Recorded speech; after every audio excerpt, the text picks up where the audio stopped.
pod. Ah, here we go. Alright, so we have tonight a race between Interslice and Gollop, names that regular viewers will be very familiar with. Gollop's especially because he tracks almost every week, so we are, as a community, profoundly grateful to Gollop for all the tracking he does. Alright, so let's see what we can find in the space jumper. And it is, ooh, Varia suit. That's a good early find. Okay. So, continuing, Interslice is going to check behind the ship and find Grapple Beam. Now, while Varia is a good early find, nonetheless, it's no Morph Ball and missile behind the ship, and it's no missile itself. The point being that those are the two best starts, because then we can go ahead to Artifact Temple, get whatever's there, and get our hints. And so without an early missile, we're just going to have to proceed to Hive Mecha, which is the only other available item with no other items.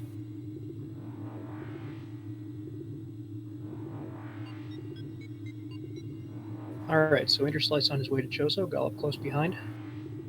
This is an odd weekly race, so we're playing with the normal elevator settings. All the elevators go where they normally do.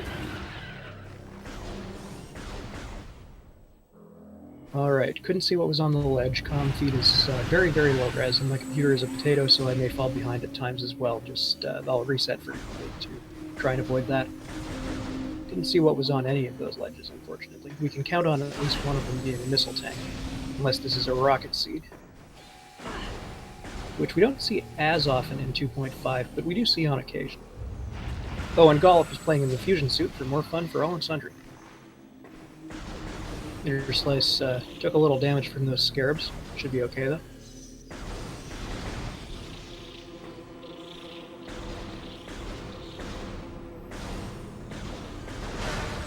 There's a guaranteed 20 here if he wants, so depending on his confidence, he may grab it or not.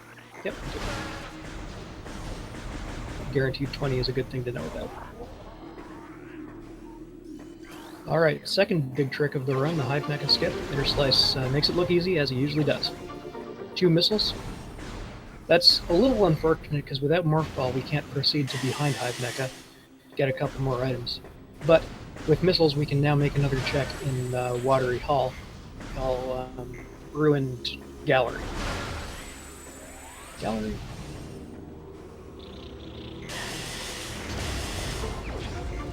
Yeah, this is Nursery. Okay, Interslice got nothing. That's because in the weekly races, we're still playing with nothings as filler items instead of missile tanks, which we've been using in the tournament. Yeah, so a nothing item doesn't do anything, it doesn't add to your percentage, it gives you nothing at all. And all they are there for is to replace the 6 artifacts, which we do not collect.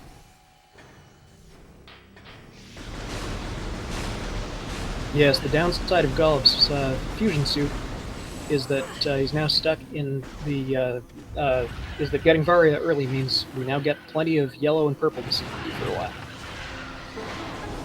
Okay, now that he has missiles, Interslice can make some more checks here. This one, I guess. And it's a dangerous check, because without either Morph Ball or Space Jump, might be inescapable. Just a missile over there. Had to get either Morph Ball or Space Jump as the item over there in order to be able to escape. Okay, technically, there's a dash you can do to escape. A dash and a slope jump and various standable exploits, things like that, but it is quite tricky to get out of that room with no items.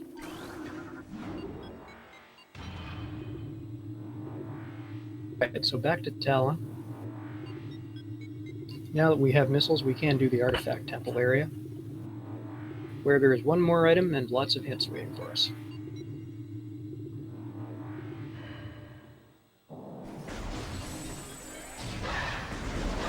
Better be careful, he took some scarab damage, but he should be fine.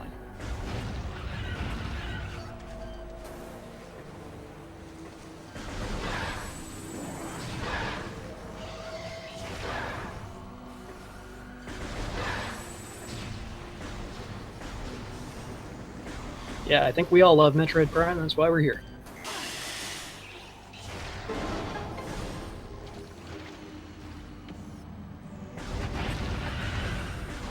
Oh, that's interesting. Place didn't go to Artifact Temple. He's getting Transport Tunnel B first.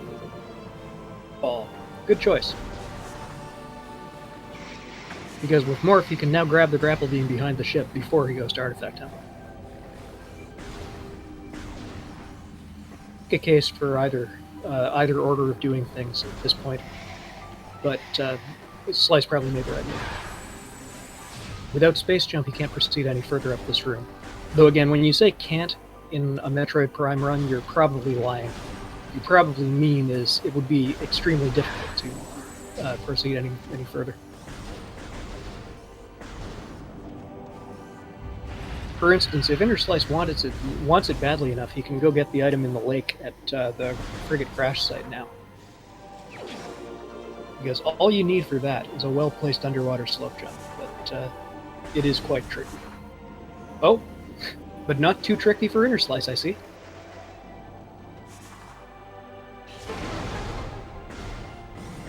Oh, there's also a scan dash, yeah. But I think the scan dash requires space jump. Oh, and he has grapple. Grapple is also an option. Okay, the scan dash does not require space jump, so well done. Gallop, on the other hand, went straight for Artifact. Oh, okay, just now remembered that I am also tracking, so give me a second.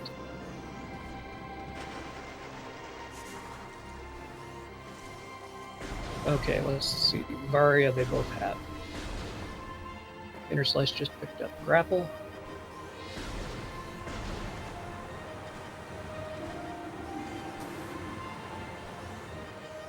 We will see what was at Artifact Temple on Slice's screen in just a minute. Or someone in chat can tell me, I guess.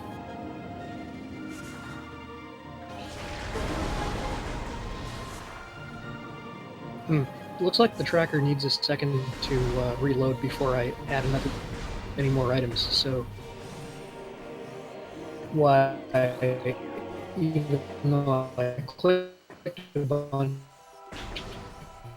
things for they didn't show up.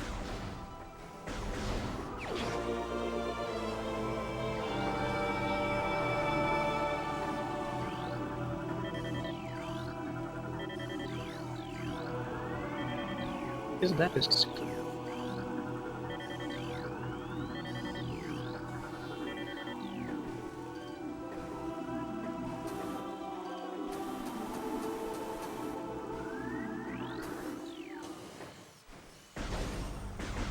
Okay, if you can hear me, this is still SpeedGaming 3, and I'm still calming and tracking this race, but my connection has gone down and I can't see the comment on the stream.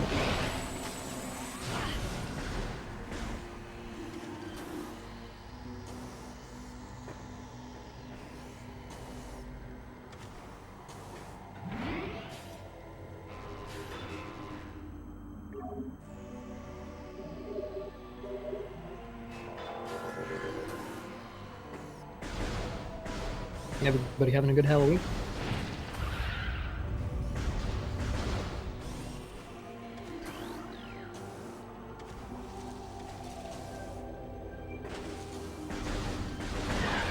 Please discouraged.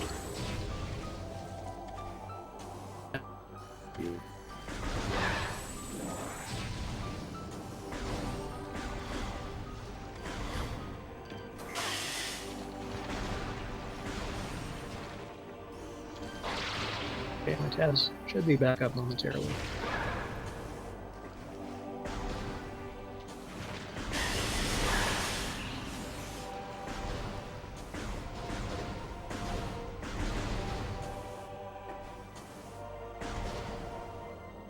Whatever the racers are doing, I can't see it, but I'm sure it's cool.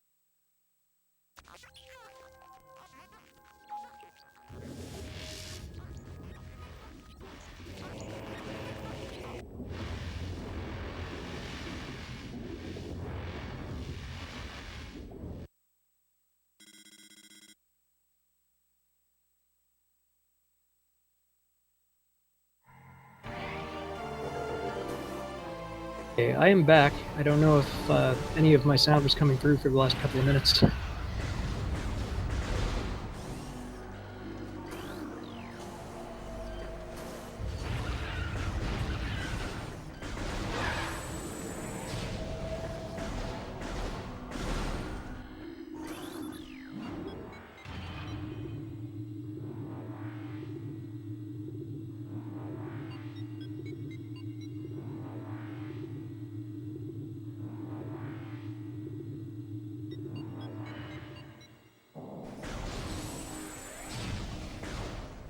Someone in chat, please talk to me just to confirm that my voice is coming through.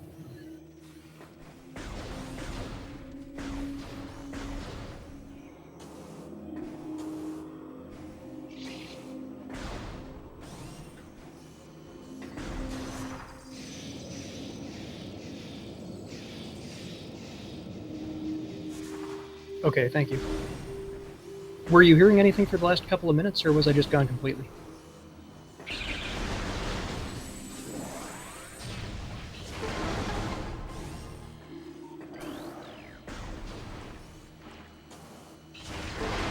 Okay, that's unfortunate. Sorry about that, I must have lost my connection completely.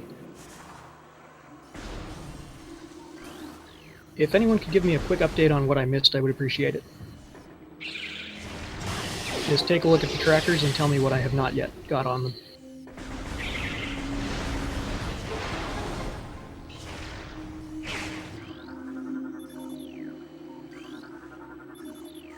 Also, have we got an artifact check yet on either side?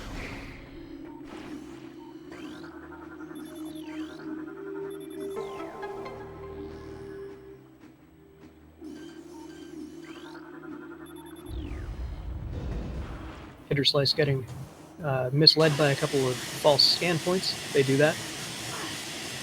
Looks like he didn't like what he saw. Going to check what's underwater instead. Missile expansion. Not worth getting. Let's hope he gets out of the water okay. Yep, no problem.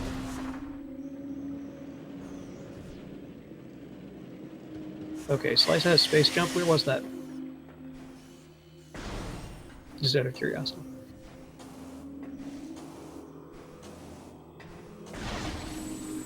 Gollop did get grapple, okay.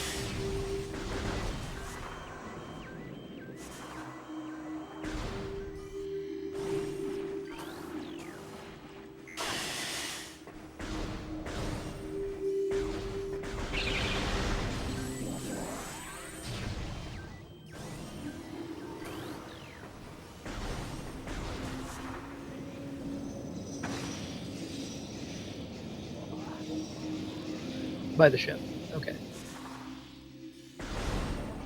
Oh, Artifact Temple. Yes, that would make sense. In which case, Gollop definitely has it too, because I saw him go there.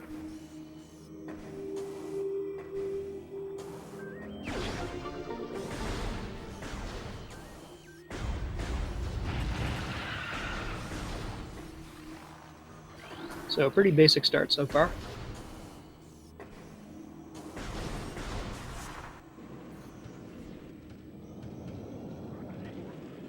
Biggest thing they need at this present moment is bombs, because there are a lot of things in early Chozo that are available only with them. In particular, Flagra, which these runners I'm sure don't want to do anyway, is only accessible with bombs. Okay, Lab Ether, Cargo Freight Lift, that's great. Burn Dome, Storage Cave, Arbor Chamber, and PPC, okay. Well, aside from Incinerator Drone, none of those are behind bosses, so this could be a relatively quick seed.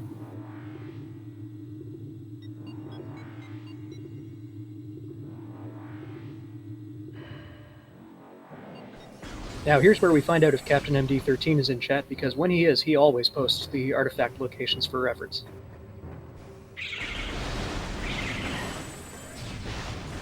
But yeah, without bombs, there are a lot of checks they've had to skip here in Chozo. So instead, it looks like Varia Suit is going to be the item that lets them advance. Oh, Gollop's in no, he has an E-Tech. He's okay.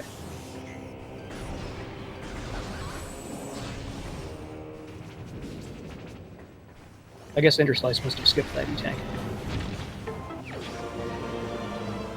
Grapple Beam is handy here in Chozo. Here in Magmoor, I mean. And there's bombs, so... Yeah, there are two options at this point. You could either carry on through Magmoor, which is a good play in 2.5 because Magmoor is loaded with items. But you could also just turn tail right back to Chozo and go get the stuff you can get with bombs, and that would be a defensible play too.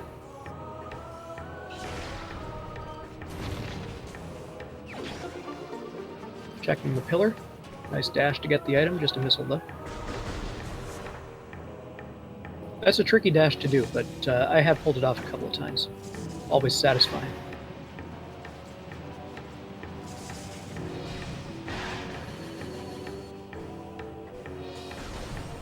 Alright, so we're gonna see what's in... Oh, we know what's in storage. No, we know what's in storage cave. We don't know what's in storage cavern, which is this one. Oh, and it looks important. It looks like the Ice Beam. That's a big find. Ice Beam lets you go a lot of places in this game.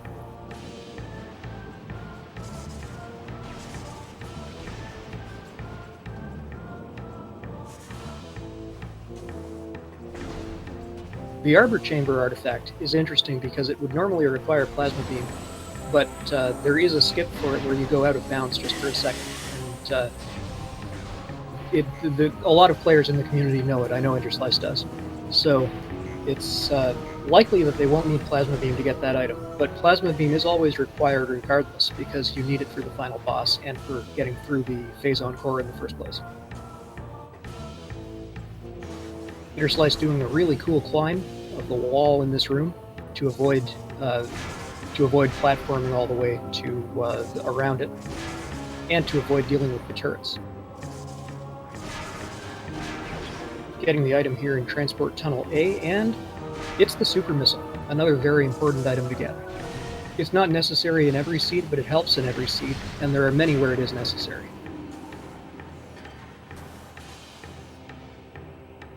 Going to do a dash now to get to the warrior shrine quickly.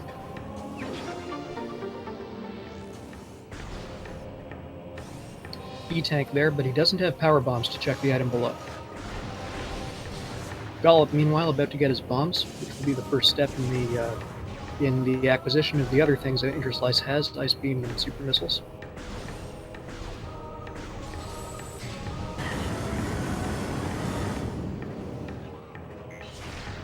Are you kidding me?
Okay, I'm back. Again.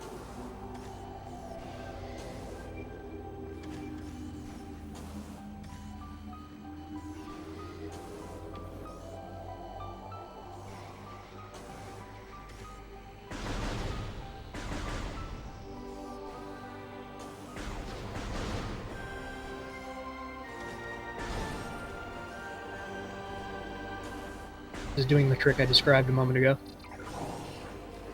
That's an artifact for him.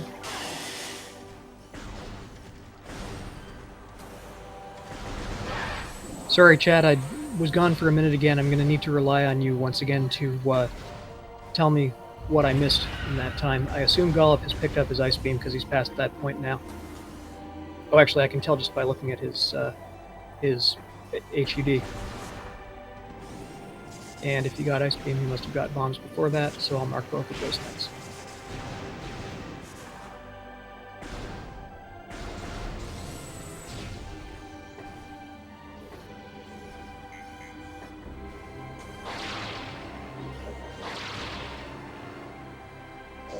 Okay, Ender Slice back at the crash site.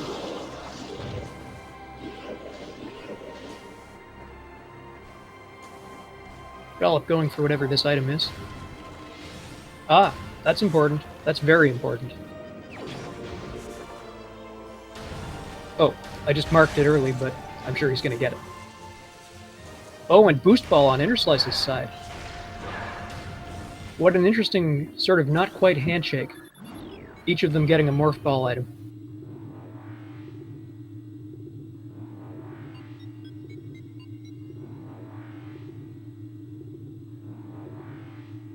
Did Ender Slice get the Spider Ball?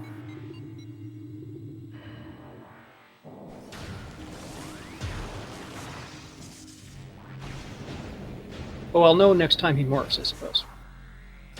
Yeah, he got it.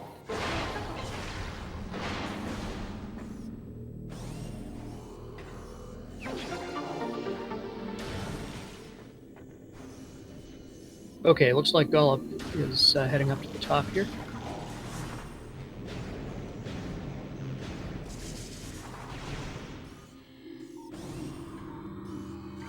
Okay.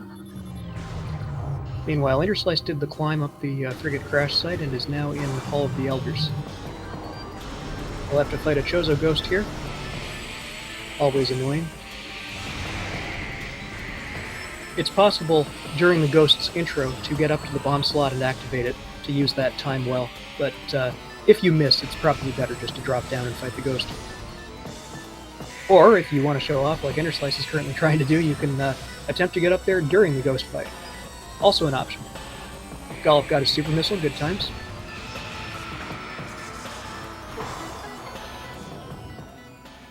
Okay, so now Ender Slice is taking out the Ghost at the same moment, trying to get a bit of a cutscene overlap. That worked out really well. I love what that did with the bomb slots going off during the wrong cutscene. Similarly, it's possible if you come here to activate the... if you have to fight the 3 Chozo Ghosts and then activate, say, the Ice Beam slot, you can overlap those cutscenes.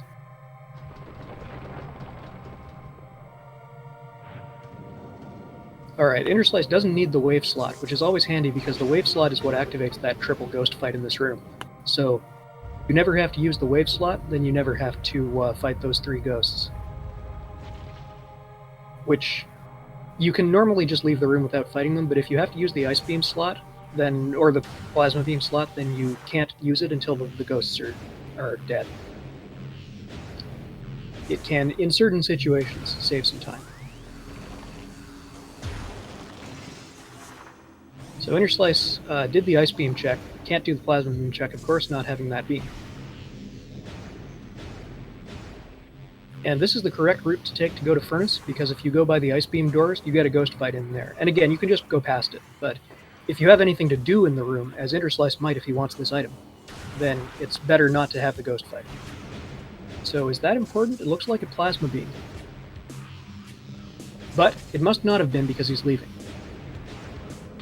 I've embarrassed myself in races before by something important being up there and me not noticing, because it is really hard to tell, and it's especially hard to tell here on this commentary stream.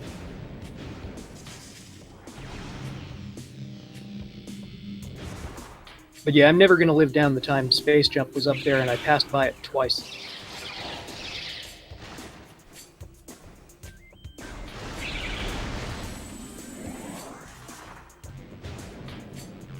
Okay, Ender Slice heading to Burn Dome, where we know one of the artifacts is. Could be on Zoid, could be behind Zoid, doesn't much matter which. Gollop, meanwhile, is taking advantage of the fact that he has both Super Missiles and Spider Ball, and can thus take the back entrance to Flogger. Taking the back entrance to Flagra comes with the distinct advantage that you can fight him before he activates at all. So that's going to be fun to watch.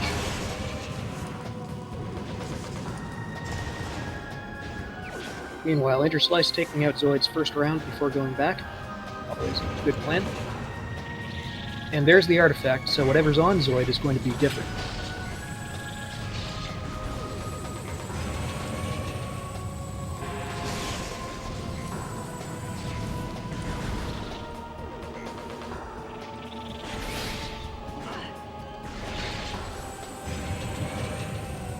By the way, the worst thing about Space Jump being up there in Furnace is that you can't use Space Jump to get it. So you actually have to do that climb the vanilla way, which is so annoying.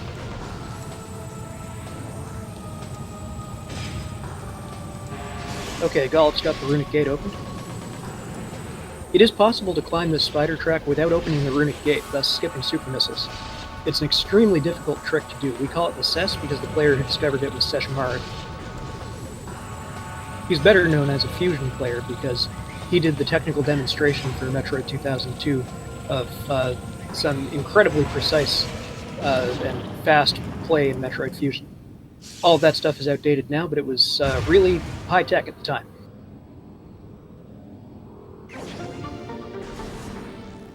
And we have an E-Tank on Zoid. Always welcome to get E-Tanks.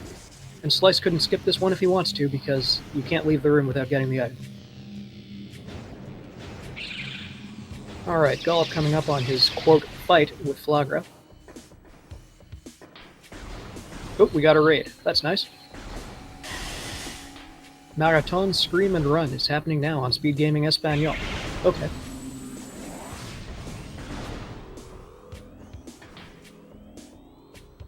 Okay, so yeah, this is what happens when you fight Flagra after coming in from the back door.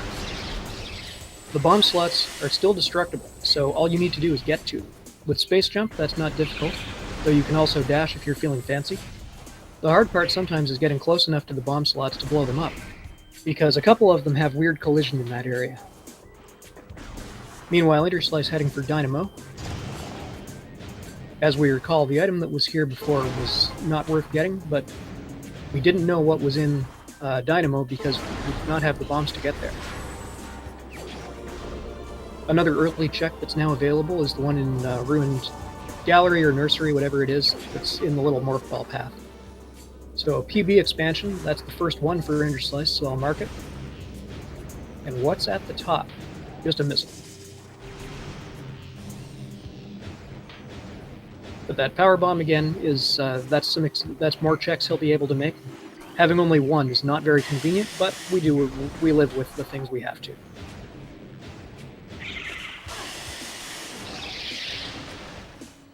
Incidentally, when you're doing this fake Flagra fight, if you mess up and start the fight, it will start at whatever stage of the fight corresponds to how many bomb slots you've taken out. So, if you've taken out 3 bomb slots and then start the fight, he goes into his 4th round immediately. Interslice, of course, now has ghosts active in this room, but he can't be bothered. Taking a bath there, that's okay.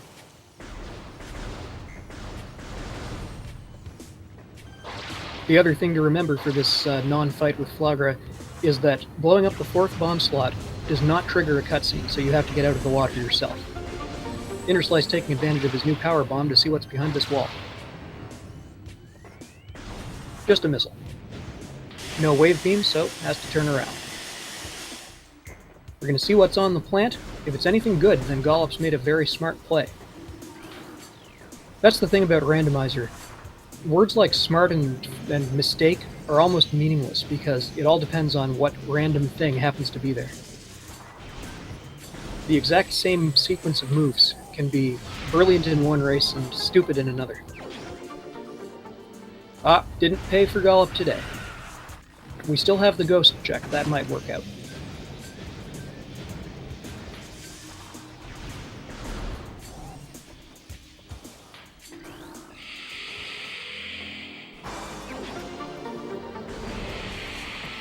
And here's Interslice to check the Ruined Shrine bomb wall. Gonna grab this missile while he's here. Yeah, it's possible to have both the beetles and the ghosts in this room. It's very annoying. And Interslice doesn't even have another visor to use, because sometimes you can see a little better in one of them. Didn't get anything from behind the bomb wall, that's always disappointing. And I guess he got a peek at the item that was up there in the morph hole and didn't like it, so he's turned around.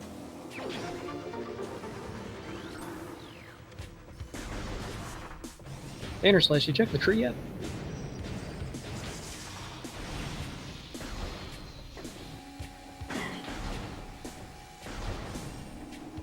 Looked like a missile, okay. Gollop, meanwhile, disposing of the ghosts. Super missiles are very helpful for that. In fact, helpful's a bit of an understatement. You'd never want to fight ghosts without super missiles. It's such a pain. One super and one charged shot. Dispose of them. Same goes for Metroid Prime's power form, incidentally. So just a missile in the morph ball path. So these cleanup checks in Chozo haven't given us anything earth-shattering. Shattering. So it appears that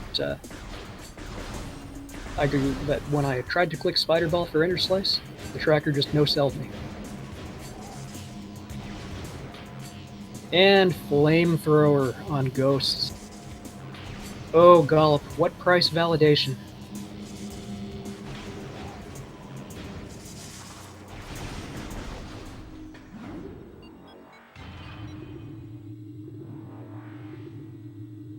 I mean, we all want a valid run. It's the most important thing. But it's cost him probably 5 minutes total. And all he got was that and a missile tank. Such a tragedy. Hate to see it happen. This is why it's becoming increasingly popular to exclude Flogger as a valuable item location. So, Interslice going back to Magmore. This time probably just for transportation. I'm guessing his next stop is Fentron.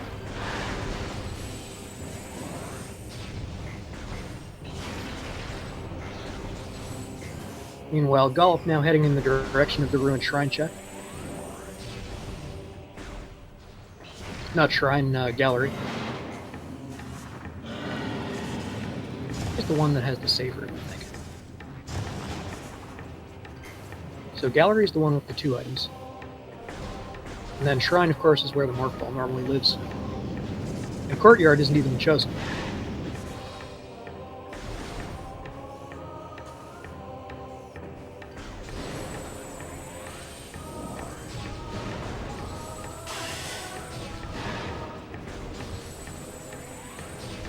Yeah, the downside of Magmore is that you can get most of the items in it pretty easily, so after that, anytime you come back here, you don't have any new checks to make, you just have to get through the rooms.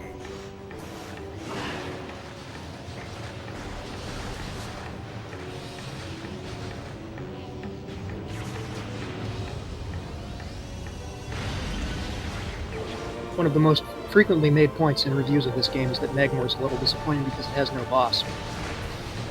But Interslice has just reminded me there are a couple of power bomb checks here, and it's Wave Beam. Okay, forget everything I just said. This trip to Magmore is critical. And he must have seen that Wave Beam. I certainly couldn't on my screen. And he can also now make the Warrior Shrine check.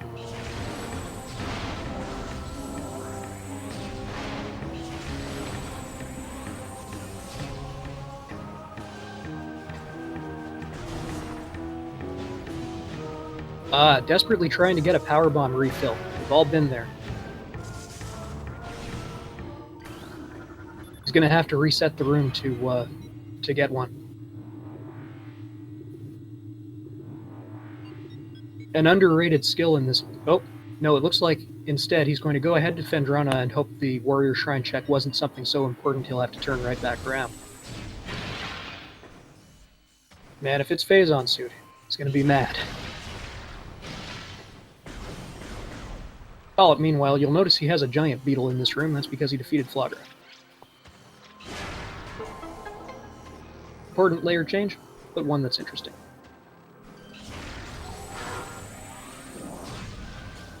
With Wave, Ice, and Space Jump, there's little to stand in Interslice's way here. However, there are several checks he can't make because of Plasma Beam.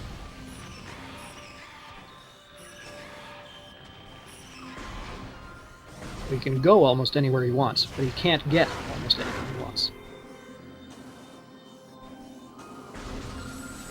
On the plus side, if he elects to do labs, and of course he has to do labs, it was one of the artifacts.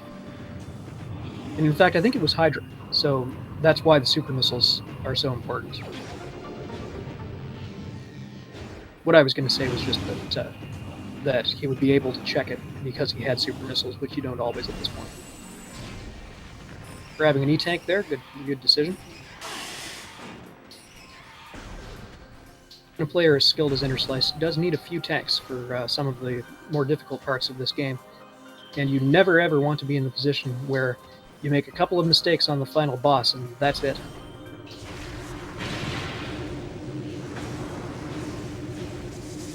Can't tell what's in the lighthouse, but he's not stopping for it, and that tells me it's not important because he does have the wherewithal to get the item.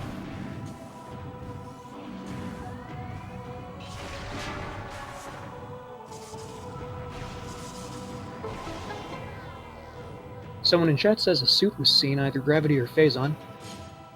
I guess it must have been behind one of the ices.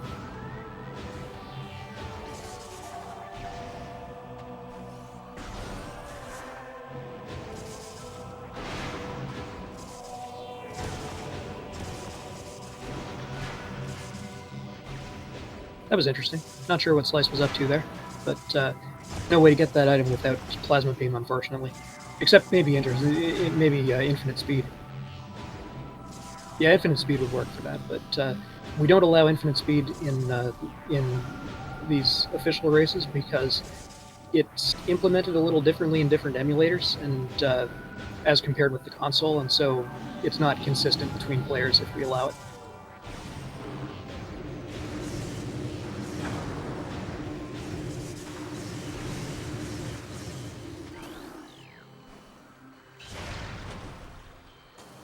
Gollop, meanwhile, making his for a good climb.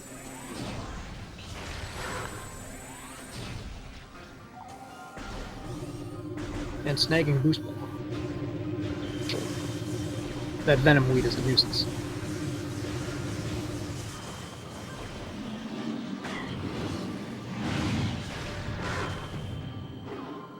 So as soon as Gollop grabs his first PB tank, that'll be all bomb upgrades for both players. Interslice doing a cute damage boost to get on top of this pillar. I have trouble getting it consistently, so I use the slope jump instead. But there are lots of ways to save time in this room. Now heading for Fenderana Canyon.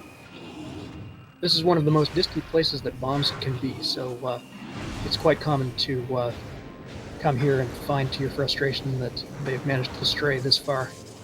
Looks like it wasn't something important today, though.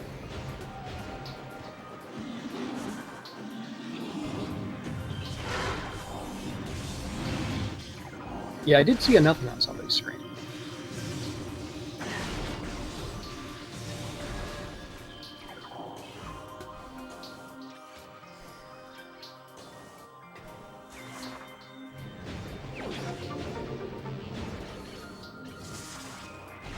Gollop checking Tree Hall.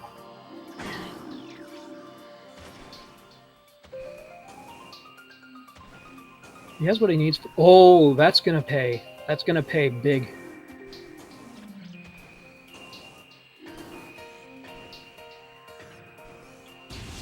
Alright, so when Gollop heads for Fendrana, he will not have to pass up any of the checks that Interslice has. So that's huge. That could really be a big factor. Meanwhile, Interslice heads into labs. He had what he needed to go through Thardus and do labs backwards if he wanted to, but it's faster, of course, to do it this way if you're already here. And Thardus is a pain without plasma anyhow. So I'm sure is very much hoping to find plasma in any of the 6 checks here in labs, except the one that's an artifact, obviously.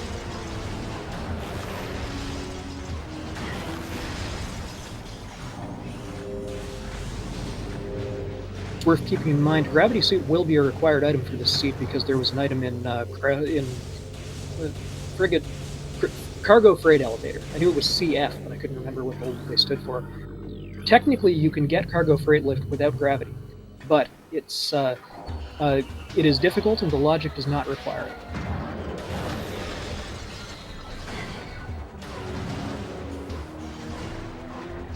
Actually, even difficult is a bit much. It's not difficult, but it's very slow.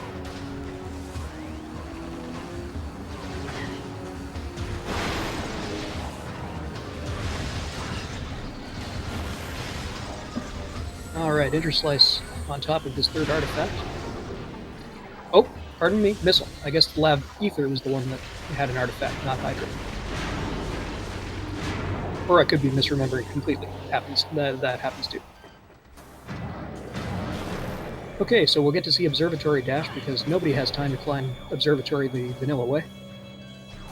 Very smoothly done by Interslice. Like I said, he always makes it look easy. Nothing important to... Oh, I guess it was important. He's going for it.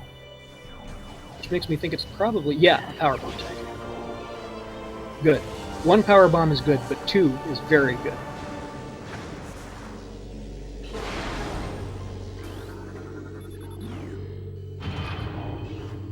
Gollop, meanwhile, doing some business in Hall of the Elders, making the Ice Beam check, which we unfortunately know will be ill-fated, but he also gets to make the Plasma check, which Interslice had no ability to do.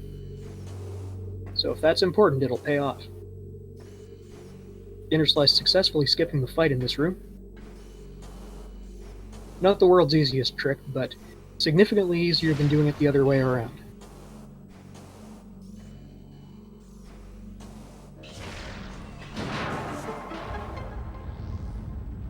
Down comes the tower. We don't need plasma for that.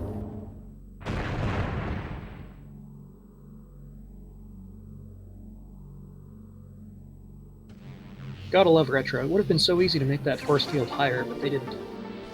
Just a missile for his trouble.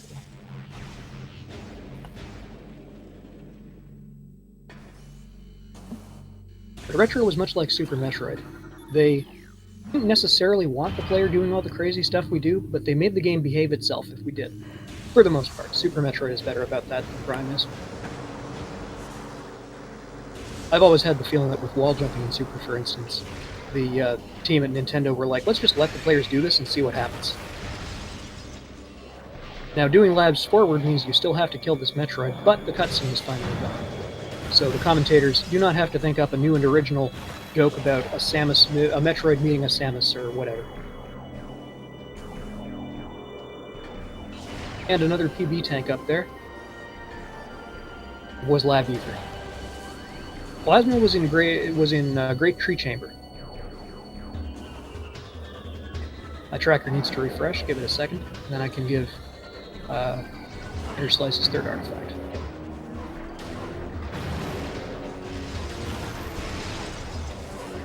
So yeah, Gollop made that check and Interslice didn't, and it could pay off significantly for Gollop, depending on how lucky Interslice is with his search for Plasma Beam after labs here.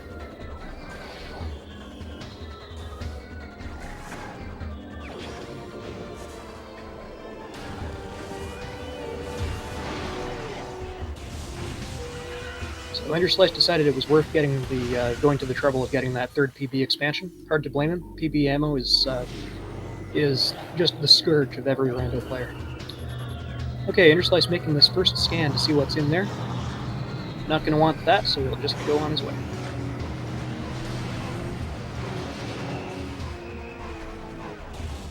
So now he's exiting into Farfendrana, but he does not have the Plasma Beam to get the item behind the ice up ahead, or a couple of the items in Farfendrana itself.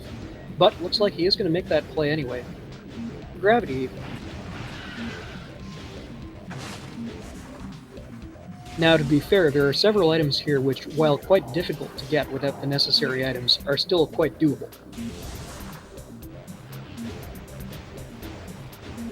And if something's doable in this game, you can bet Interslice can do it. So, this could pay off for him, or it might not. Depends on whether it's something important like Phazon Suit here. Gollop is finally going to get his first artifact when he checks behind Zoid here.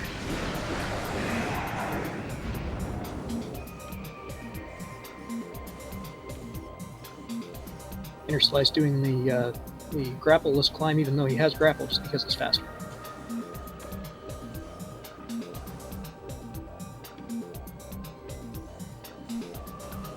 Yeah, that may hurt Interslice pretty badly, that plasma beam location. Okay, Gollop's got his artifact. Oh, and I forgot to give Gollop his all-important flamethrower.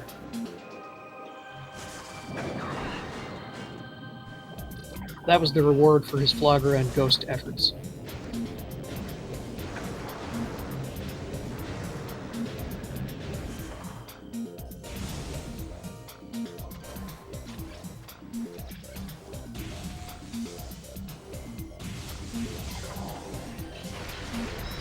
Nothing huge in Far from Nirvana so far, unless I missed it. I'm afraid I am relying on the chat a bit more than commentators and trackers normally have to, because I'm following both and my connections is pretty lousy. Looks like nothing Slice needs here.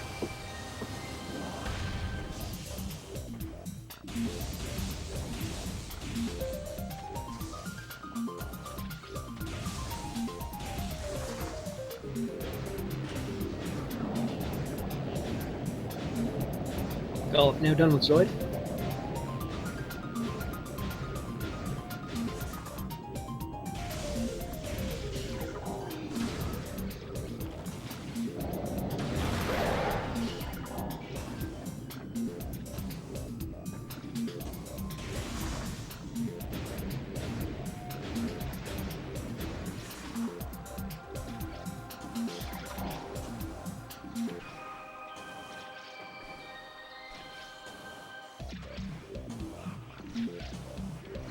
This has become quite an interesting race. Interslice would otherwise have a pretty big lead, but that plasma beam location, it's anyone's game at this point. Just a missile up there at the top of Gathering Hall. It's a Gathering Hall in Prime 2 as well. I don't know what was behind that ice, but obviously, if it's important, Interslice can't get it. Heading now for Quarantine Cave. Probably not going to fight the big man, just going to get the grapple item over to the side here.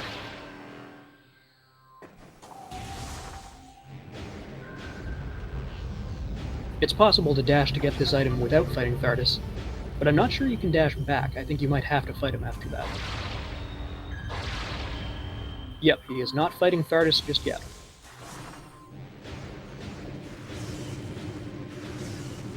Gollop finally has his first PB tank. Let's mark that.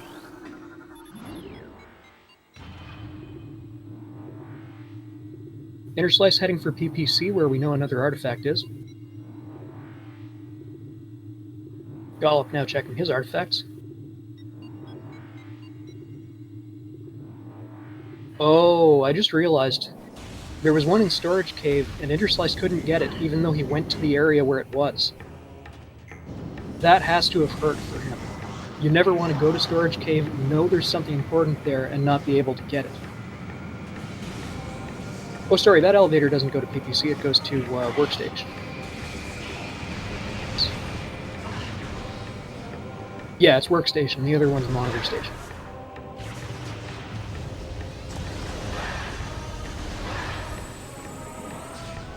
But now he's heading for PPC.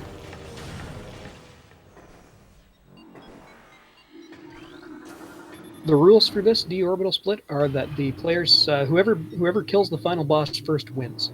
To get to the final boss first, you need 6 artifacts. We only play with 6 because we find that 12 ends up being pretty much just a go everywhere in the game race. And to beat the final boss, you need all 3 beams and you need the Phazon suit. Without those items, the boss is indestructible.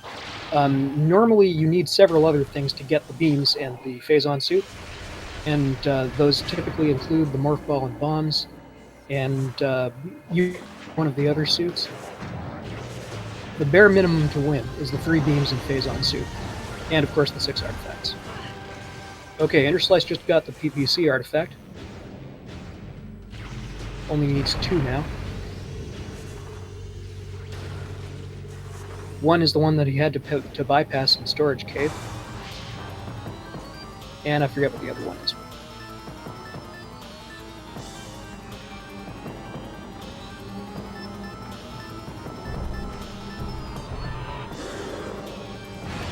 No, I don't. I mean, there are many more that happen, just not tonight. We have one of these weekly races every Saturday, and the 2020 Open Rando tournament is in its final stages now. So we're near the end of the top 8 of that.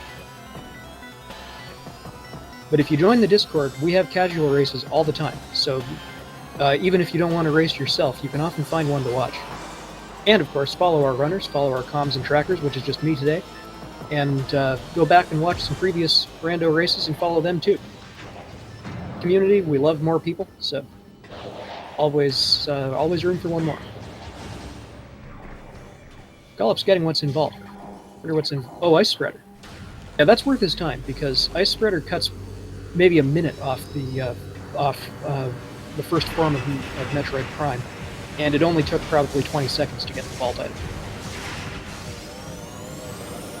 Slice, meanwhile, dealing with the invisible drone.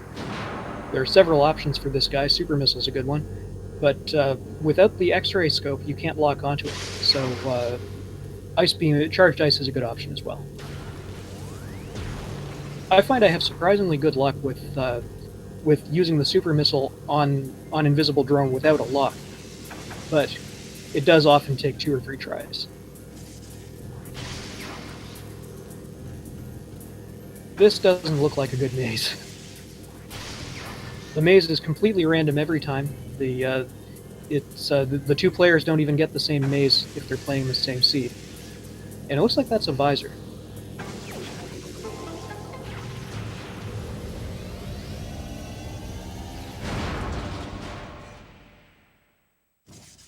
I got something, but we won't see what it is till this little cutscene's over.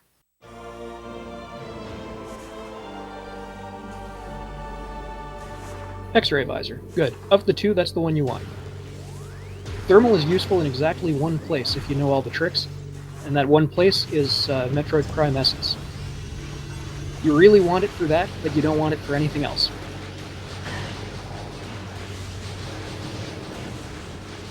Thanks, Brawler.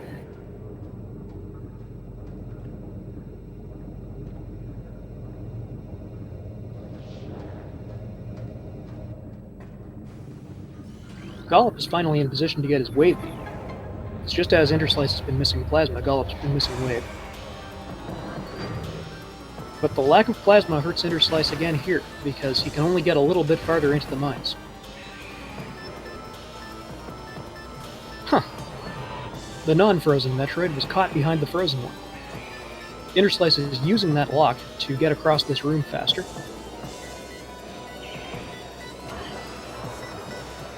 What trick can do it?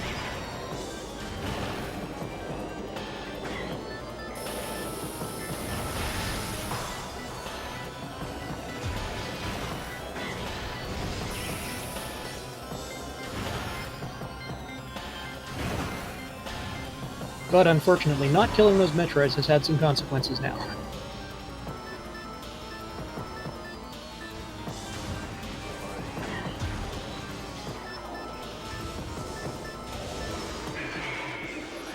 Looks like he saw what the item was in this room, didn't want it, turned around.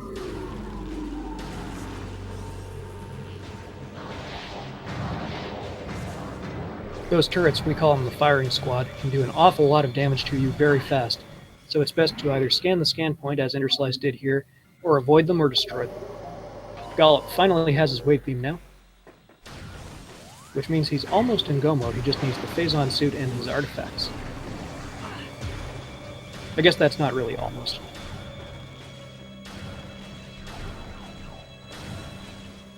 Brawler is attempting to curse this seed by suggesting that Phazon suit is vanilla. Could happen, has happened before. One small benefit for Interslice is that without Plasma Beam, this elite pirate never activates. So until you come back here with Plasma Beam, he's not going to bother you. This one, on the other hand, he doesn't care what you have, he just activates as soon as you come back through this room. Interslice nailing the little manipulation you can do there to keep turning and force the elite pirate to keep turning, trying to face you, so that he never gets a chance to use any of his attacks, especially the dreaded hand that absorbs all your shots. We all hate the hand of Doom.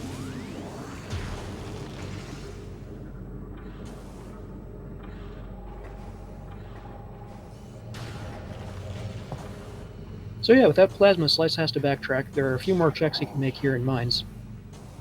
But with the Curse of Knowledge, we know that he's out of luck until he goes back to Great Tree Chamber. Fortunately, he's not that far from it, because main door out of Phazon Mines leads to the lower half of Great Tree Chamber, which is, if you have to go to Great Tree Chamber one way or the other, that's the way to go, because you can lower the gate from there. If you have Boost Ball, of course. Slice trying to get the item with the automatic hop you get in that spot, but the first hop didn't do it enough. Gollop now heading for front Fendrana. And this is where, as I was saying before, he can make a bunch of checks that Inner Slice can't. There were some that Slice could see. There are a few he can't even see without plasma, such as the Chozo Ice Temple.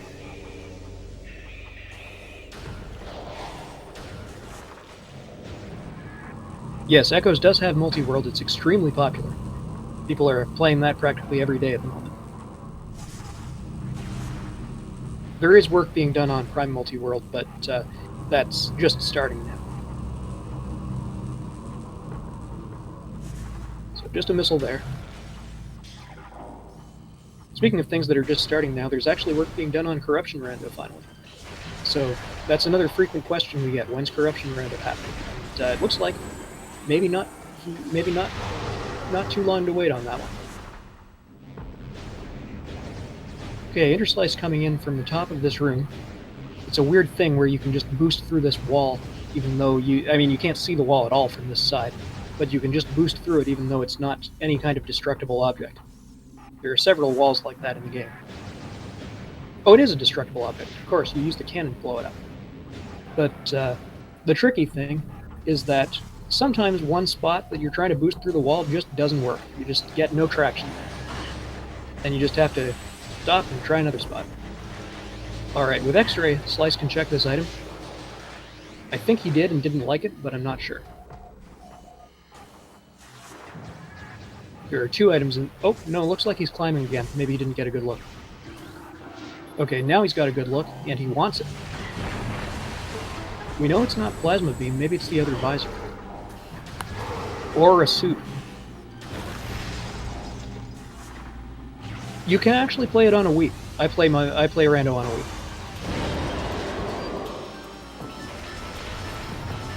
We have not yet succeeded in getting it to work on a physical GameCube, but Wii works fine.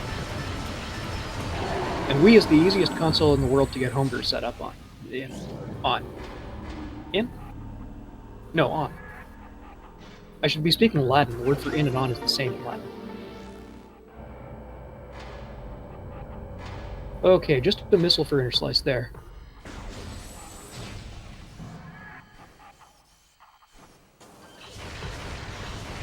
Down come the platforms.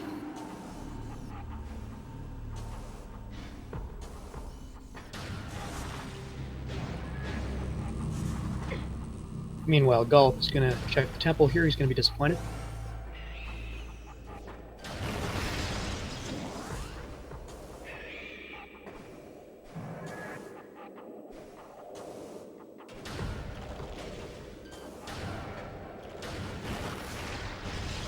Interslice climbing this room. He certainly could use the spider tracks if he wanted to, but it's much faster to climb without them. You can also do a compromise. I usually use the spider track to get up to the first level, and then use the standable spot to get to the second level. You can even get to the third level, but that requires quite a difficult standable spot. It's one of the famous trouble spots for newcomers. I personally haven't even tried that one. Especially because if you have grapple, you can use that to cheese your way up there instead. As Interslice has just demonstrated, he has main PBs now. Always welcome.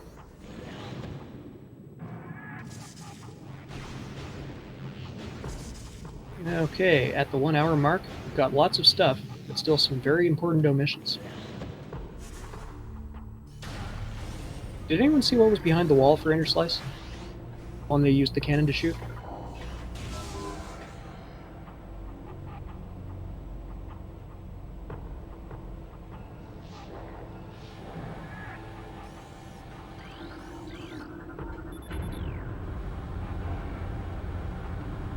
Interslice activating this crane, we can get the item without using the crane, but we can't see what the item is.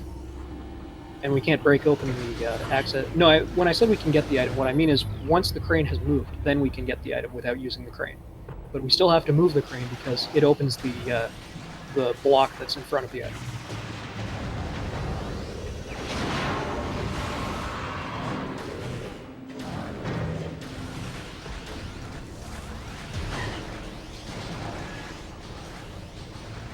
Oh, right. Okay, I get it now. Interslice didn't want that item. He went to the booster, to the spinner rather, not to get the item, but to open the door back out.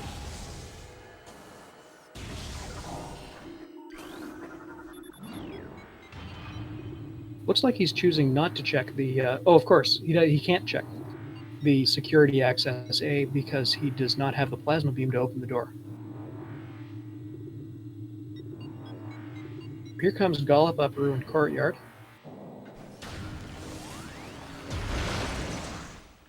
That morph hole is hilarious. You don't have to bomb into it, you can actually just stand on the lip of it. Weird, but well. Oh, thank heaven, Interslice is making his great tree hall play.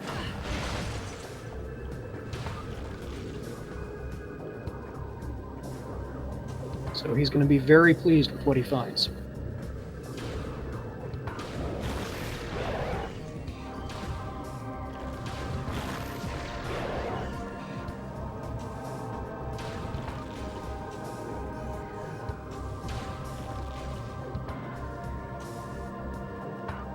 The same time frame. Do you mean like the same length of time to beat the game?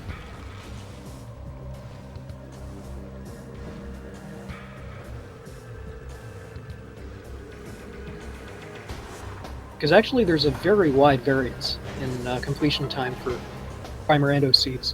The fast ones can be done in about an hour, the long ones often take more than 2.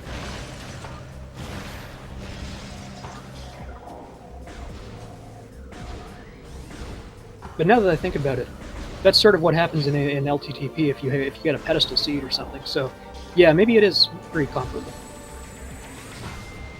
Yeah, there's Slice shooting off some rage shots. He would have loved to have this earlier.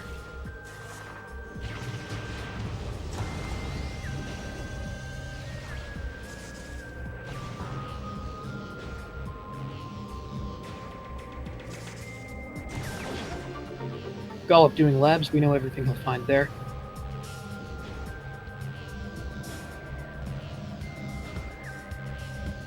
Just a missile in the famous Life Grove tunnel. Worst item in the game, but you gotta check it. Especially when you don't have Phazon Suit, because Phazon Suit can be in 99 of the 100 locations in the game. The one place it can't be is Phazon Mining Tunnel, because you need Phazon Suit to get that item, unless you are a glutton for punishment and energy tanks.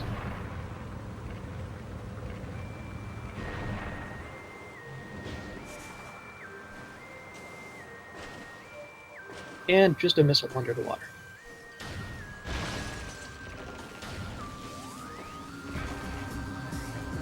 So now we'll get to see Interslice demonstrate the escape without fighting the Chozo ghosts. Several ways to do it. Going for the R jump. That's the easiest way if you can manage it. And it's not the easiest one in the world, but with practice it's not too hard.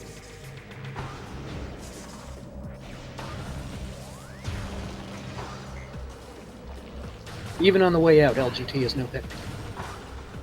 It's the weirdest, the weirdest half pipe in the game. Sometimes it just eats your momentum for no discernible reason.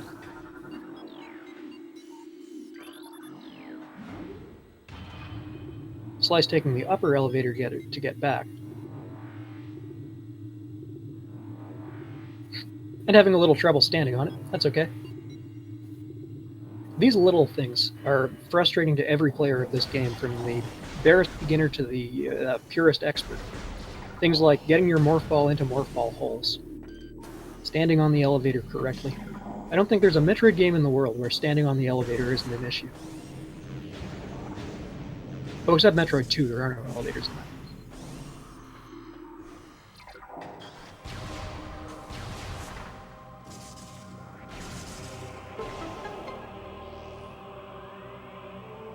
Yeah, it is certainly true that many games are much more time demanding to watch runs of and to play yourself.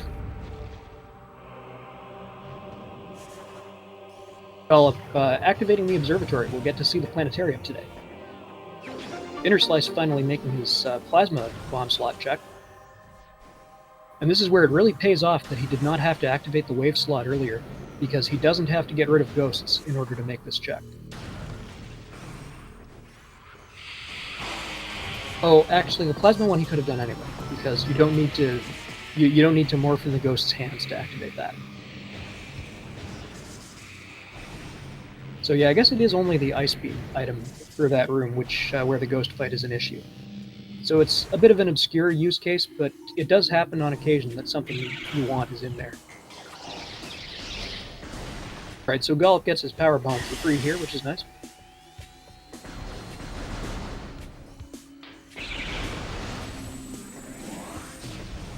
Interesting that Interslice has not had to solve the puzzle in this room because he's never had to go through it the intended way.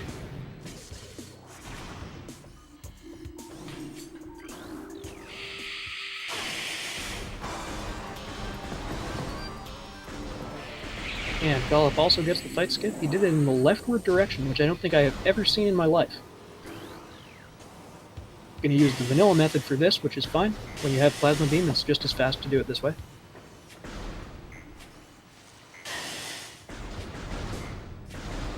Yeah, experience farming, in games where that's an issue, it can be extremely tedious.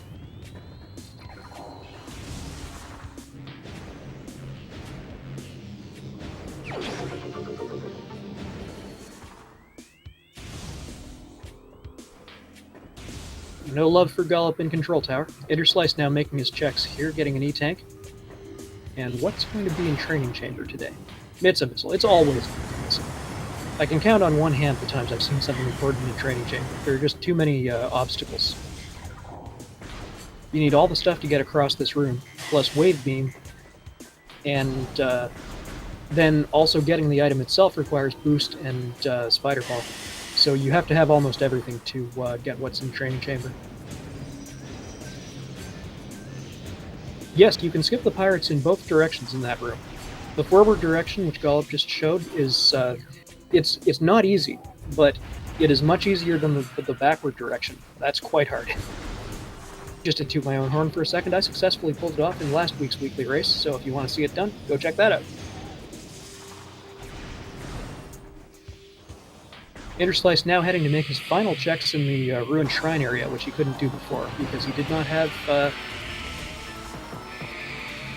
Suddenly I'm drawing a blank. Well, I guess last time he was here was so long ago that he didn't even have Wave Beam yet.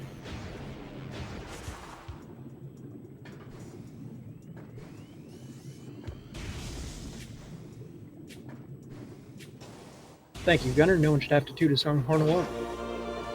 Alright, so Slice is now going to get this item, which is an easy underwater slope jump. Just a PB expansion, but again, we like those whenever we can get them.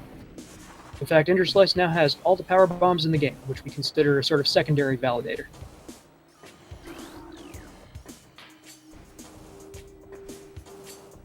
Maybe we should do that as a novelty category sometime, race to see who gets all the power bombs first.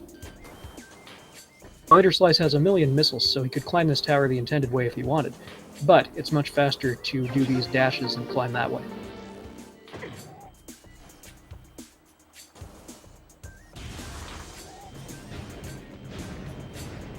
Meanwhile, Gollop going for that tricky PB tank in Lab Ether. Fortunately, even if you have to try the trick a million times, it's still going to be faster and less frustrating than the intended way of getting that item. I don't know whose idea at Retro it was to have these Marble Madness items in the game, but man. Adam shouldn't have authorized them to do that, is what I'm saying.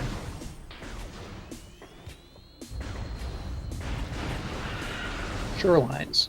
He has been there. Well, I'm assuming if he didn't get it, then it wasn't a suit. It is possible he missed the check.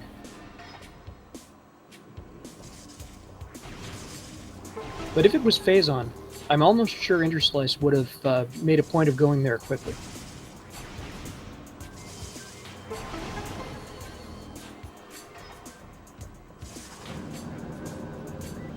Oh yes, that final artifact is in cargo freight lift, which is what makes gravity suit required, which means they're still looking for that too. Gollop, come on, time to give up on that item. It's just a PB tank, you already have one. Interslice deciding to invest the time in getting Ice Spreader, good move.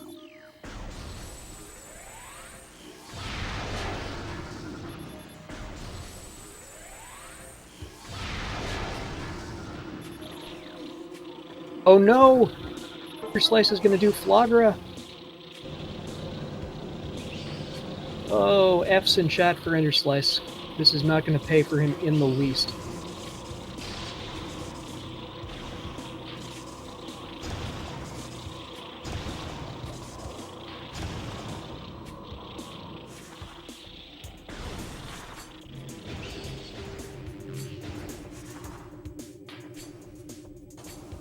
Gollop resorting to the intended Marble Madness approach. Let's hope he gets it. Oh, that was close. Well done.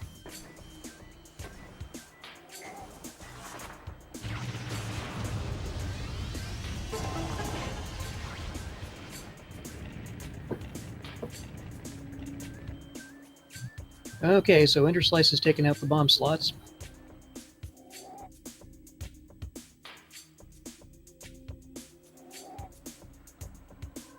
I think with extremely precise placement, you might be able to take out 2 in one go, but actually, it might not even be that precise. I don't know the details. This is something we haven't been able to do for very long. The change that made it possible was in, I believe, 2.4.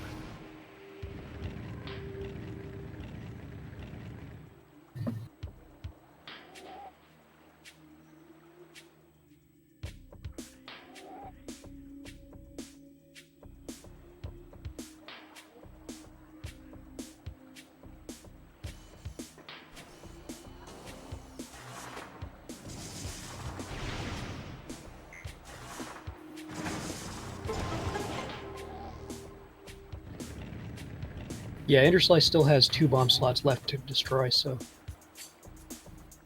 As I mentioned, the collision's a little tricky on some of these slots.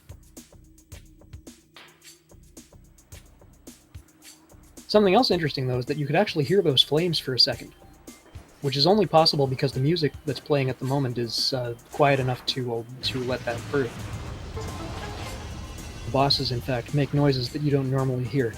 If you play with music off in Hive Mecha, for instance, you'll notice that the mecha makes an extremely loud noise. It rotates to release the next batch of wasps. Gollop, meanwhile, heading for quarantine, what do you call this, monitor. And we'll see if he elects to fight the big man afterwards.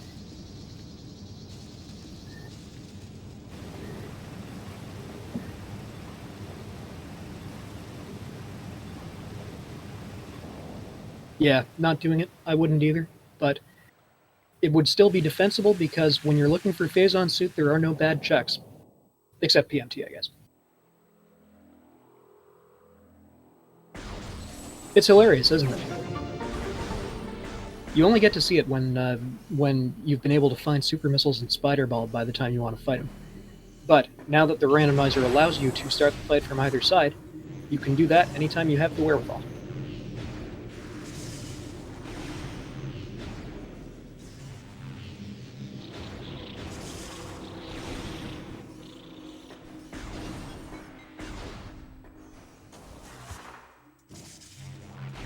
Gollop, meanwhile, back at workstation.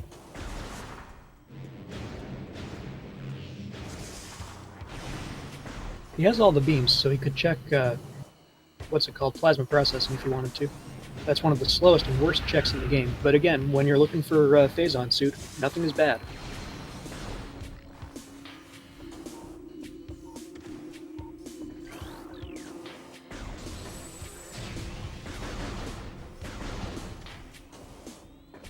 Oh, he is going to check Geocore.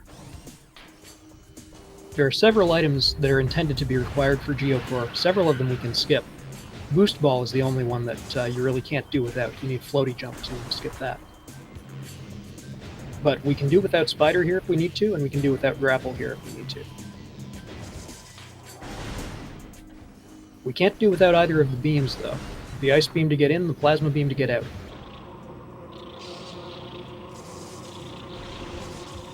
Does he not, bro? Oh, yes, you're right. In the normal game, when you go up this, when you go up to the Sun Tower, that already changes the layer of the Flogra room to the Ghost Fight. So if you go here in the normal game, then you lose the Flogra fight forever, and thus lose the Varia suit forever, which is probably going to cause you some problems. For reminding me.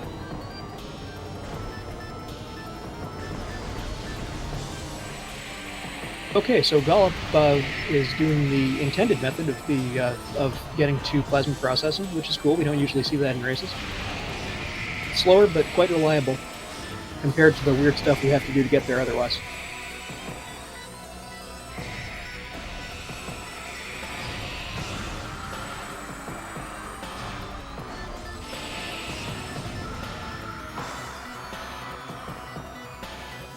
Meanwhile, Slice dealing with ghosts. Never a good time. But with all the missiles he has by now, he can quite easily dispose of them.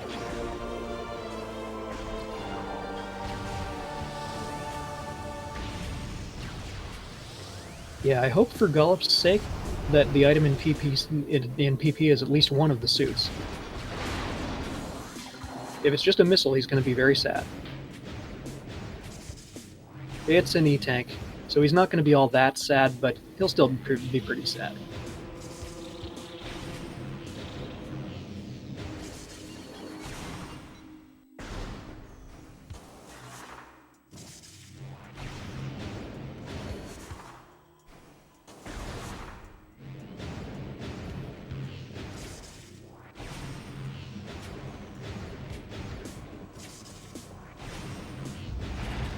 Okay, back to workstation.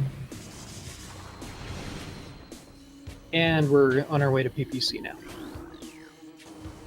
Gollop picked up his second artifact there in labs, so I should mark it.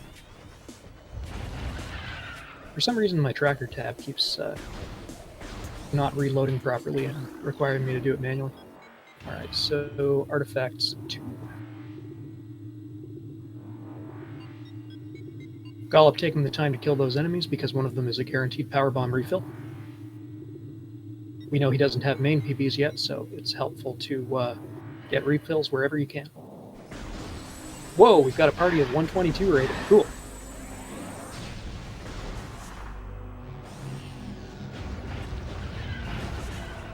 Yeah, Gunner, it's a little more complicated than that. The thing is that they're not coded to Flogra being beaten, they're coded to passing a particular point in the Sun Tower, with the logic being that since you can't exit Flogra by the front entrance after you beat him, you will have to pass that point to drop down the tower. And the reason that early Wild works the way it does is that you drop down just low enough to change the layer of the Flogra room, but then climb back up. And it's just barely possible without Spider Ball and Super Missiles, and so it enables us to skip both of those items. Okay, Gollop just got his third artifact.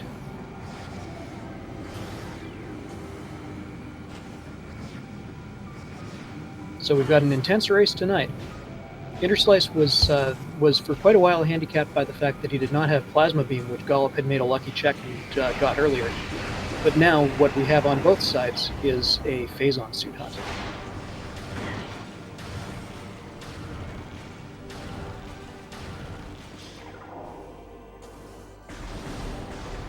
Yeah, no sweat, that's what commentators are for. It's interesting, none of the 122 people who have joined seem to be talking. Alright, Interslice is now heading for the wrecked ship. A wrecked frigate, if you like. Crashed frigate. Whatever. And, he knows one of the things that's in here, it's an artifact, but there are still two after that.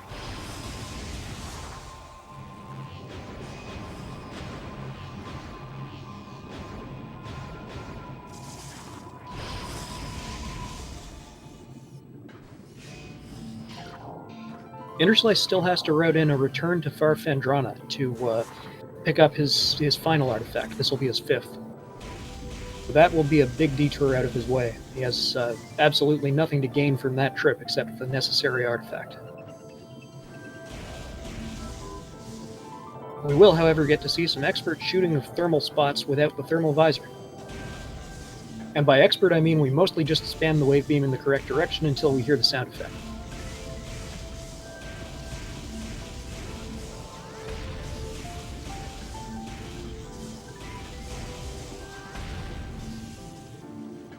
Well, it depends, Brawler, because he may find that for routing purposes he wants to do the rest of the ship. Oh, you're right, he doesn't have gravity, of course. Yeah, actually, this was... I undersold this significantly. He's doing this without gravity, which, as I said, is not super difficult, but it is very slow. So Interslice is making the gamble that the other 2 items on the ship are not going to be so important that, that it would have been a better idea to wait and come back with gravity. And once again, he's going to be very sad if it turns out that that Phazon suit, for instance, is in biohazard containment.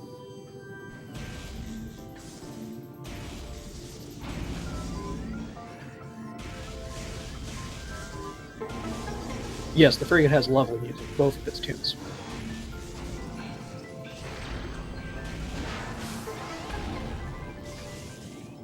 Incidentally, if you ever find yourself in the wrecked ship without thermal visor, one way of finding those spots is that they all have the same object in the environment. They all look the same. But it's best to make a trip here with thermal so that you can learn what they look like and then be able to find them in the future. They don't all look exactly the same, but they're pretty close. Oh, okay, this is exciting. I figured Interslice without gravity would turn around, but it looks like he plans to do the whole frigate gravityless. That's hard.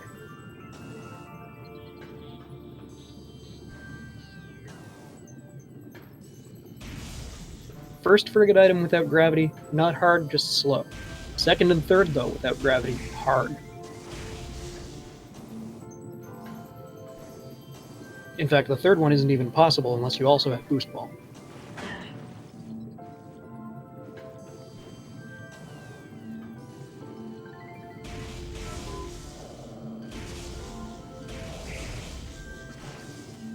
Meanwhile, making his way through some other mines checks. I wonder if he will elect to check the vanilla flamethrower spot while he's here, which Interslice couldn't do because he didn't have plasma.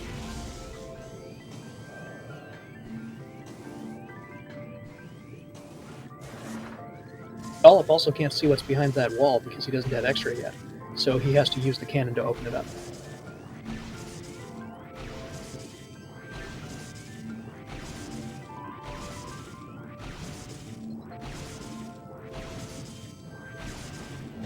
Yeah, I mean, he is probably thinking that, but only a few players have the ability to think that. This trick he's doing, for instance, not easy. This is not an easy room at all to climb without gravity. None of them are.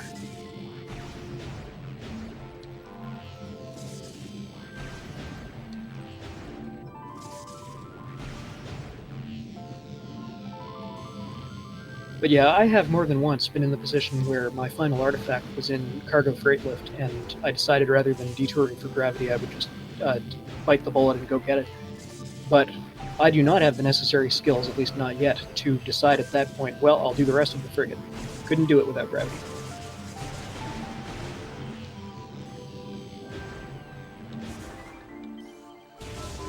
So Interslice abusing some collision here. This is a little like the infinite bomb jumps sort of simulations we can do on the original frigate and on the and in the Sun Tower. So we are going to see this check from Dollop.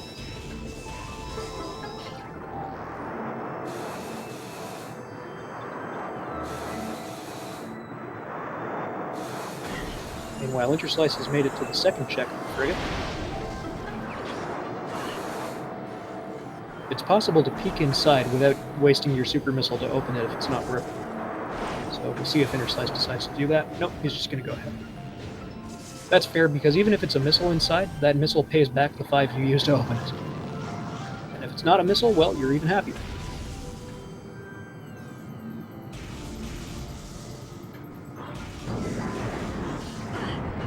I didn't see what was behind the plasma door.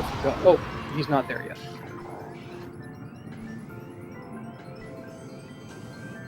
Doing this room backwards is a little weird. You sometimes get the cutscene playing twice, usually in fact. And if you want to be able to leave the room, you have to make sure that you've seen the front of the room and made sure the door has locked. Because if you kill the pirates first and then the door locks, you can't get out that way. There are a couple of rooms like that involving pirates. It always seems to be pirates. Their AI has many flaws. Some we can use, some are just inconvenient.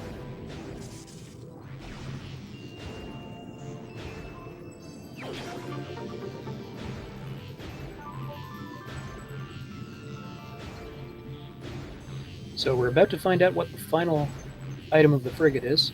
Interslice using boost to get up there, and it's just an E-tank. Oh, what a pain.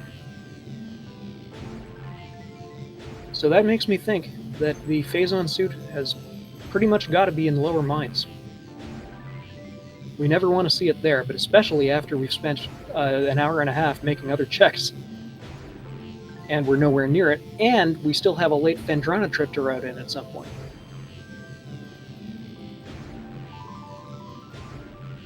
Oh, and did I mention that it is a little difficult to escape after getting this item? There's a reason this trick is one of the harder ones in the classification of the randomizer.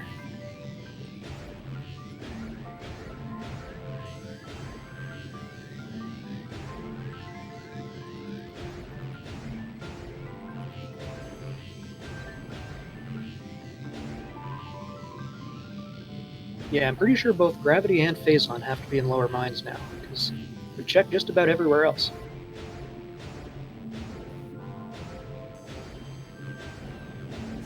Vanilla Phazon... Oh, you're right, Gunner. Thardus could have something important. Yeah, that of course is the risk you run when you skip.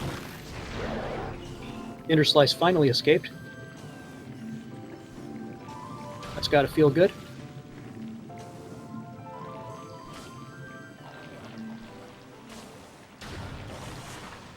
So yeah, we've got Thardus, we've got lower mines.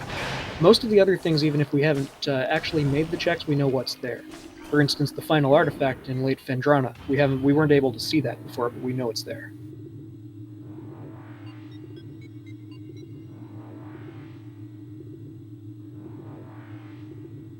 Plasma processing would normally be one of the checks that would be left to do at this point, but we've seen even that one now.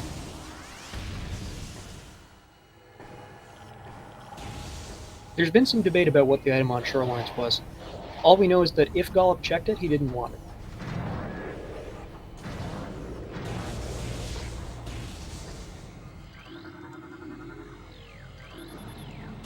Interslice returning to mines now. That's the right play.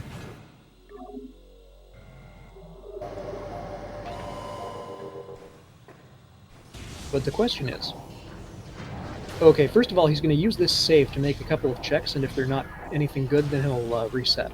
That's a good plan. I usually do the same thing here for the security access A item, because you really do have to sit through a fair bit of cutscenes and fight several pirates to get out of that room after you've checked the item. But anyway, the other reason Interslice might have come to mines is that it's a fairly quick way to get back to Thardus if he wants to make that check. Because he just goes to the PPC elevator. Yeah, he doesn't want that, so he'll reset. So anyway, what you can do from mines here is take the PPC elevator, go to Workstation, take the Workstation elevator to Phendrana, and you're right in front of Thardus if you do that.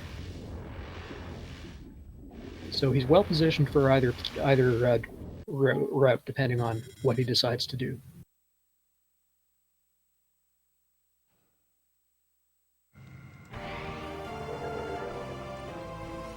You'll notice, by the way, that the in-game timer reads 1:15. That's partly because Interslice has reset twice because of unsatisfying checks, but it's also because the IGT is considerably shorter than the real-time timer, because it doesn't count things like cutscenes.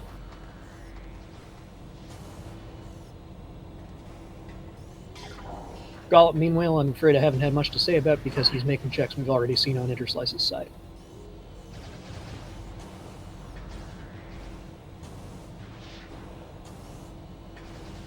He is struggling with LGT, but even the best of us struggle with LGT.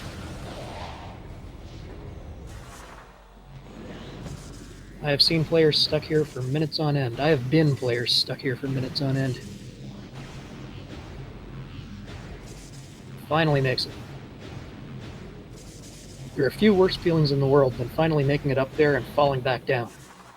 If you overshoot, that can happen.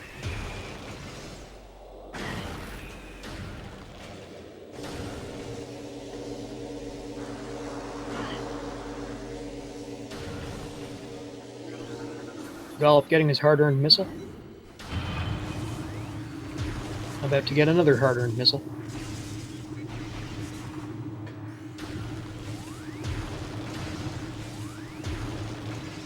Slice, meanwhile, heading down, deeper into mines. Playing with some bomb jumps on the way down. Doesn't accomplish much, but if you tell me you've never jumped in an elevator, I will call you a liar. Not even stopping for that item because he already got it. Ah, here's where it hurts him that he skipped this fight before. Because the fight will just, this cutscene will just play over and over until you finally kill the guy. So if you expect to only go through this room once, skipping him pays off. It's probably faster even if you plan to go through twice, but 3 times or more, then we know probably that Interslice will want to come back through this room again, because the alternative is exiting mines through Omega Pirate, which is even slower, of course.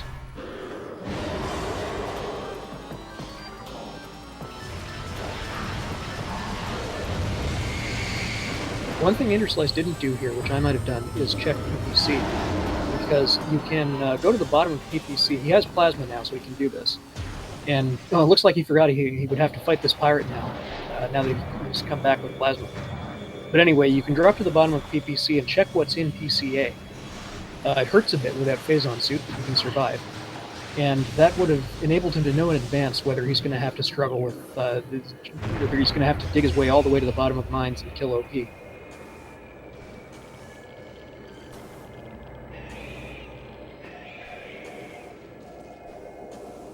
But it is a little out of his way, and a guy like Interslice knows his way through mines and can do it very quickly, so he doesn't want to take detours.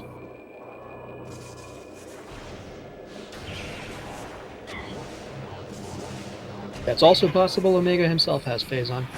And that's the advantage of checking, because if you... Well, no, it's not even the advantage of checking, because if he gets to the bottom and he hasn't seen Phazon suit yet, then he knows either Omega Pirate has it or it's in PCA, but either of those things will require him to fight the boss.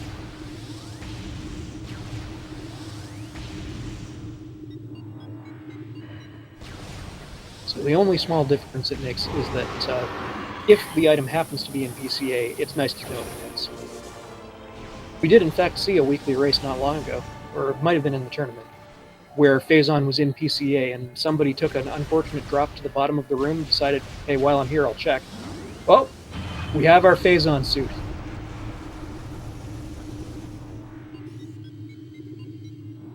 So, that's one item from Go Mode for Interslice. He still has to go collect his 6th artifact, but it means he can turn around now. If he had gone a couple more rooms, it would have been faster to exit through OP, but at this point, it's still faster to turn around.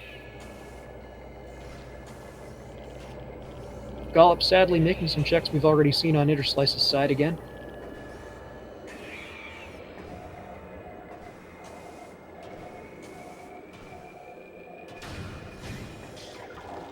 So Interslice, now protected from the Phazon, can just dive in it if he wants. And ignore the Metroids because they're just attention-seeking babies. You know what else is an attention-seeking baby? Grapple points. You're trying to target anything at all, something else in the room, you're trying just to L-jump, and the grapple point says, oh, are you talking to me? You must be talking to me. I will steal your L targeting now. Sorry, pet peeve.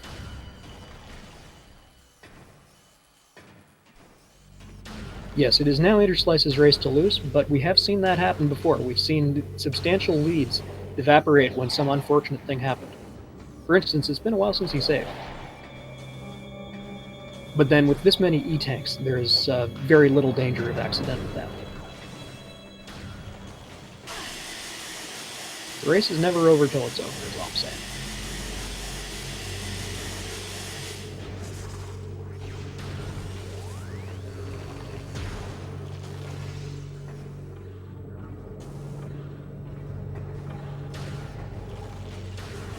I get that it's a couple of cutscenes to clear the gas in the vent, but still, Samus would appreciate it if you cleared that before walking through it 7 times.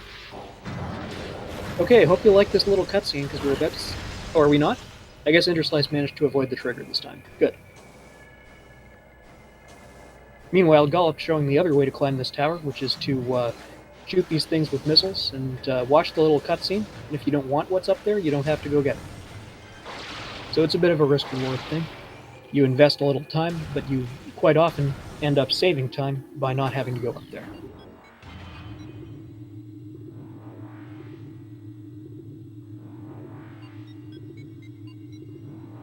Oh, I should mark Interslice's flamethrower.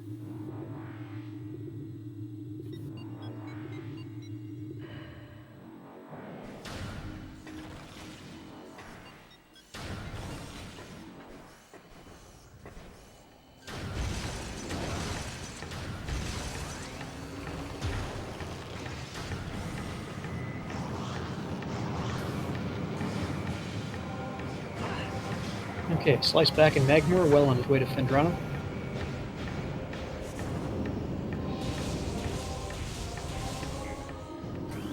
Gollop, meanwhile, just getting expansions for his time.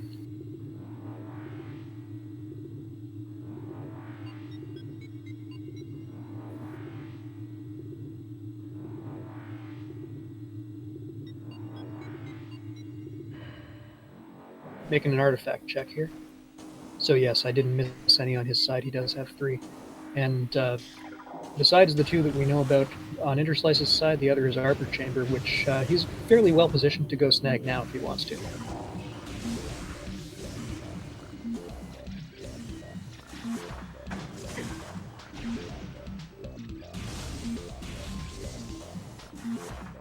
Yeah, Interslice was lucky there with where he found Phazon Suit, because there are many worse places to be if you want to get back to Far Fendrano.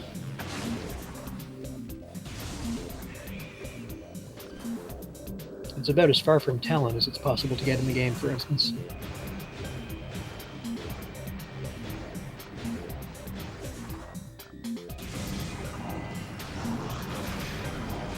Yes, there is a setting in the Rando where the suits stack the way they do in Super Metroid, so that if you get gravity, you do get heat protection and so on. But and that goes for damage reduction as well. There's a setting where if you have the Phazon suit, you always have 50% damage reduction, even without the other suits. But we do not play with those settings on standard race settings. Damage reduction is dependent on how many suits you have, so the lack of gravity will quite literally hurt Interslice against the final boss. And Phazon does not grant him the benefits of gravity, so he would still not be able to go through the wrecked ship any easier now that he has it.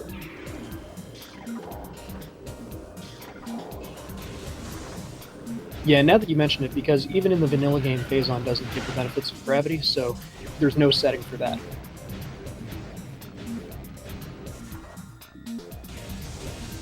We rarely have much occasion to test in the Metroid games because there isn't usually a suit after gravity.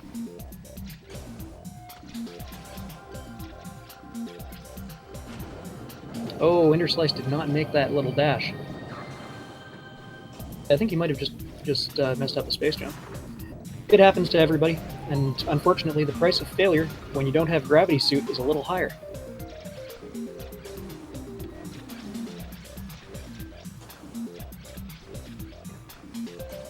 I have added Interslice's 6th artifact, it's just taking time to show up. There we go.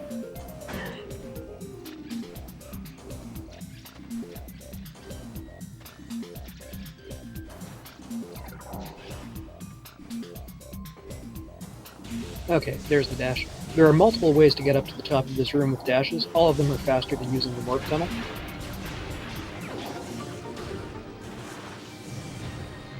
But of course, you always can use that morph tunnel if you want to. Alright, so all Interslice has to do now is get back to the ship and beat the 3 final bosses, Meta Ridley and the 2 forms of Metroid Prime. Luckily, this will go very fast for him, because not only is, well, he's an expert player, but also he has all the things that make these fights faster. He has the boost ball for Ridley, he has the super missiles and ice spreader for first form of Metroid Prime, and although he only has 1 visor, that's still a lot better than no visors for Essence.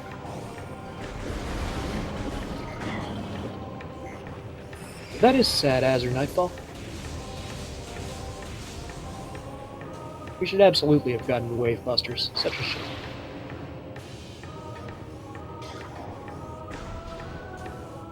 Interslice scared me for a second there. I thought he might actually be making the PP check for no apparent reason.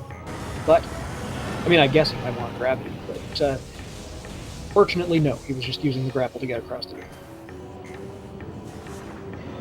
Like I said, grapple is handy to have in that game. This particular one's a little weird, though, because if you're coming from the other direction, for some reason it's hard to turn on that grapple point, and it does smack you right into a magnet.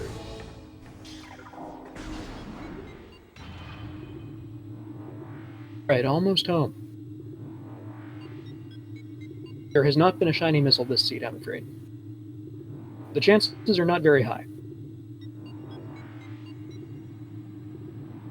If you keep watching races, you will see one eventually, but it's only found in 1 in 20 seeds, and we don't check every item every seed.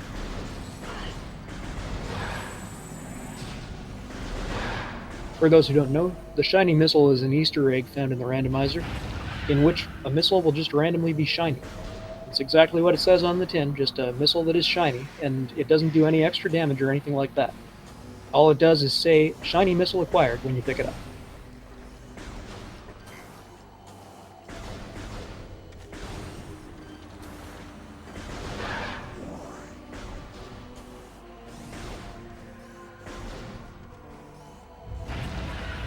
This is why it's a good idea to join the Discord, by the way, because some random remark you make, like, hey, maybe shiny missiles would be fun, might actually get put into the randomizer someday.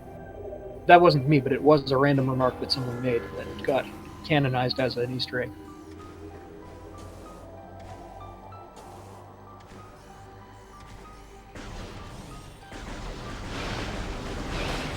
So Interslice on his way for the final showdown.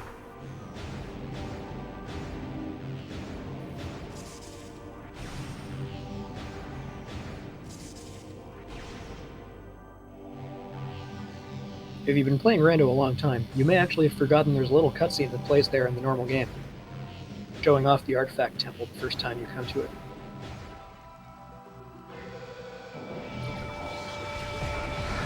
Alright, the man, the myth, the legend, Meta Ridley. He's gonna have a very bad day.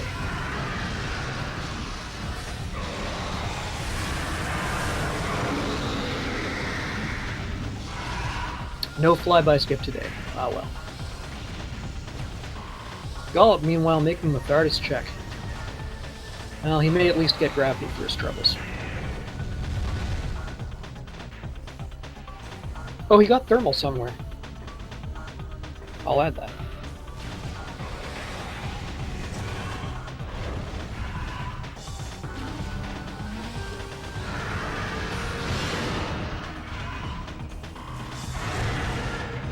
Okay, Ridley's health is about to experience a shocking decline. For whatever reason, he's weak to boost ball, and the only reason it doesn't kill him instantly is that his health is capped so that being down to 1/4 changes the phase of the fight.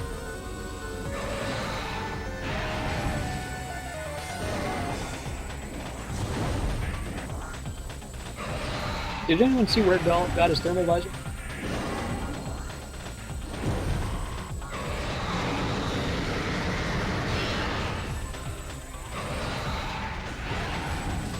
Slice missing a snipe, that's okay, it happens to the best of us. The trick with snipes is that when Ridley rears back his head to charge, as he seems to be insisting on doing all the time today, it is possible to hit him, just not with your targeting, because the target will aim for a spot where it hits his hand instead. So you have to free aim to do it. It's one of the only things in this game that you have to free aim to do. And even the best players miss it once in a while because it is really tricky.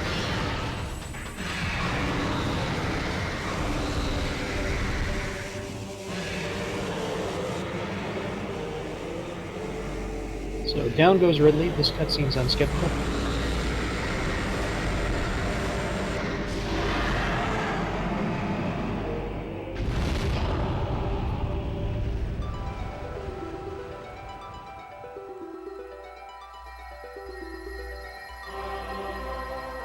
As a general rule, the cutscenes we can skip are the ones where nothing physically changes in the game. Things like Samus's location and the elements like this elevator appearing. If something like that does happen in a cutscene, it's much harder to remove.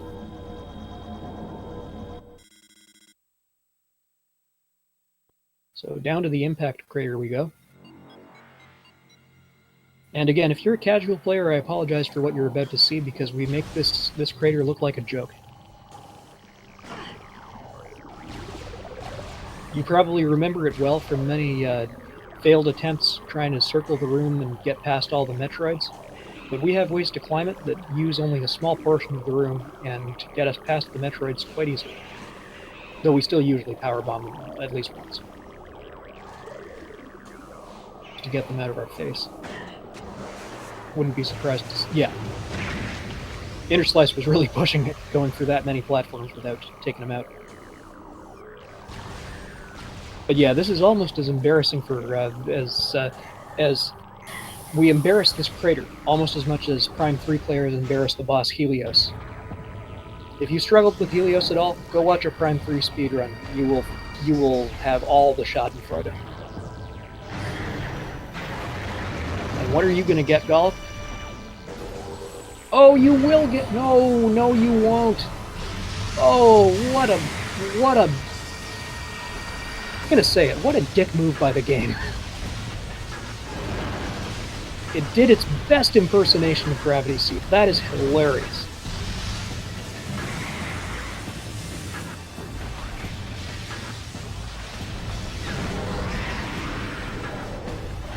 Okay, so Interslice working on the first form of Metroid Prime now, the giant enemy crab. We have several ways to do massive damage to it, starting with this super missile. But in the first chamber, it's only going to be weak to Power Beam and then Wave Beam, or Wave Beam and then Power Beam. The other beams don't have any utility until the next one. This is why all 4 beams are required, because with the silly exception of Flamethrower working on Power Form, there is no way to hurt any of Metroid Prime's forms without hitting it with the beam that matches its color.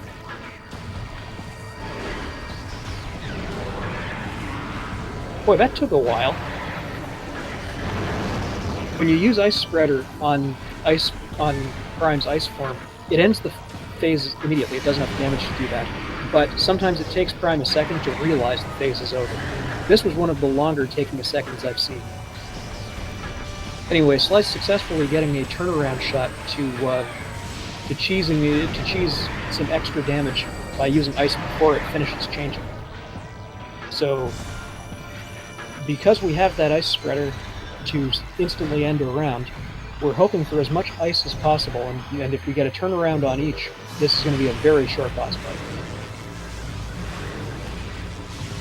This chamber is guaranteed to have all 4 beams once. We can skip one of them if we have ice spreader, of course, because of that turnaround mechanism I mentioned. Otherwise, we will have to just struggle through the normal way.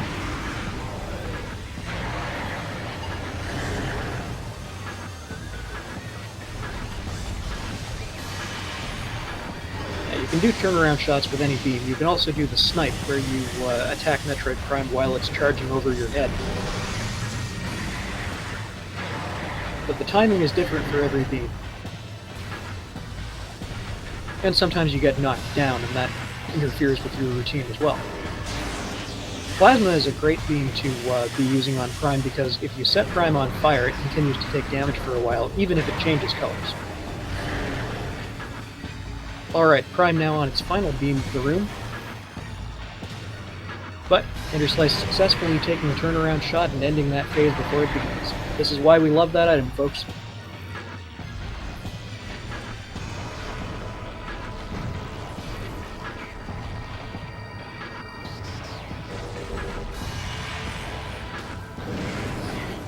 Now, fourth chamber is madness. Prime can change colors anytime, can use any of its attacks anytime, and it can sometimes double its speed and just do everything twice as fast for no reason. We actually like that if it happens at the very end of the phase because it causes Prime to fall down and faster in the cutscene. But other than that, Prime can waste as much of your time as it wants in this chamber, just by rapidly color changing and forcing you to switch beams over and over.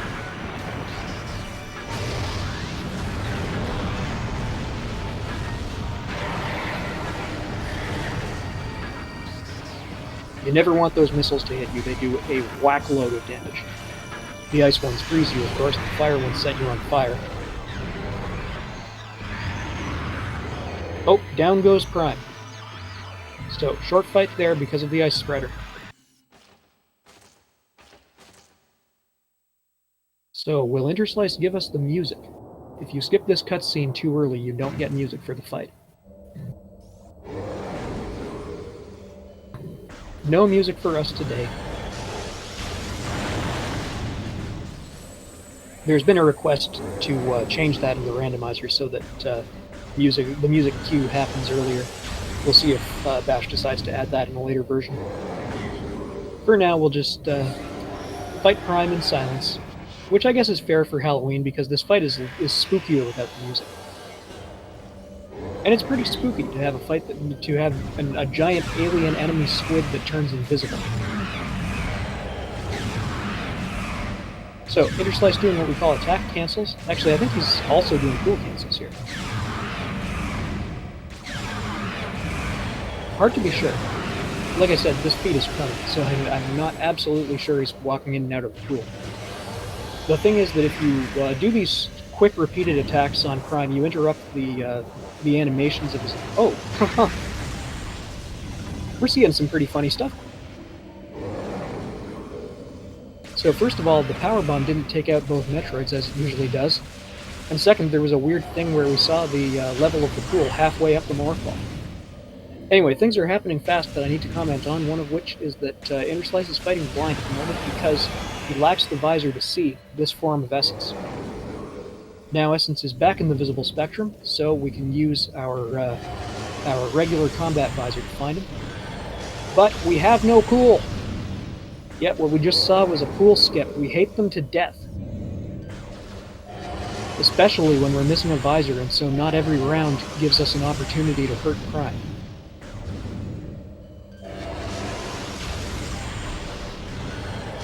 Looks like Boromir is counting the pool skips.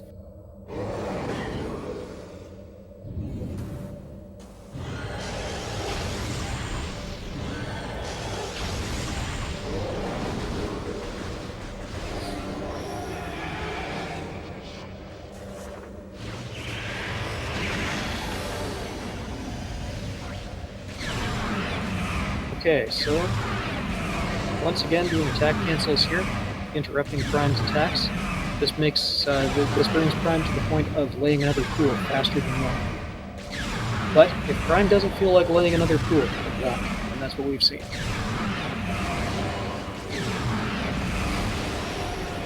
Good, we got a pool. And it's a good sign when there's Hunter Metroids, because it means you've progressed to a later stage of the fight. The best sign is when it's Fission Metroids, because that means you can just fire and forget. Because at that point, you don't need any fancy tricks to finish off the amount of HP Prime has left. Plus, having a spectacular invisible phase here, it's very hard to find Prime and even harder to maintain Prime's location during an invisible phase. Sadly, any attempt to do pool or attack cancels in that situation is pushing your luck too far, so there's a limit to how much damage you can do. Interslice must be very glad he got all the 8 power bombs, because they're coming in real handy in this long Essence fight. Yeah, Essence is not a very smart creature. Oh, GG. Interslice has completed the game.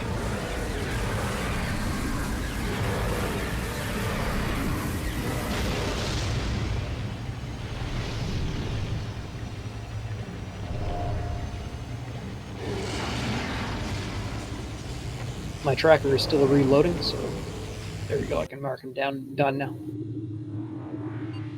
Which will auto-switch us to Gollop's audio. And about now, Interslice should be getting an invite to come into the audio chat.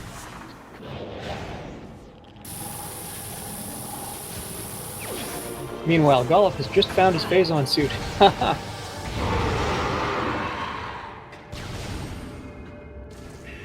Oh, and he also picked up X-Ray at some point. I'll mark that.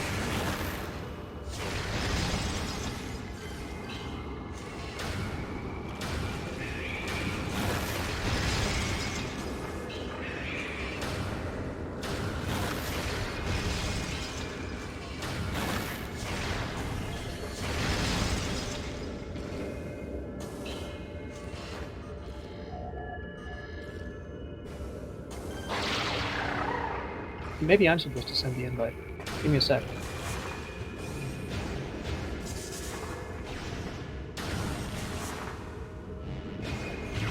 Oh yeah, Montague mentioned that the bot was down.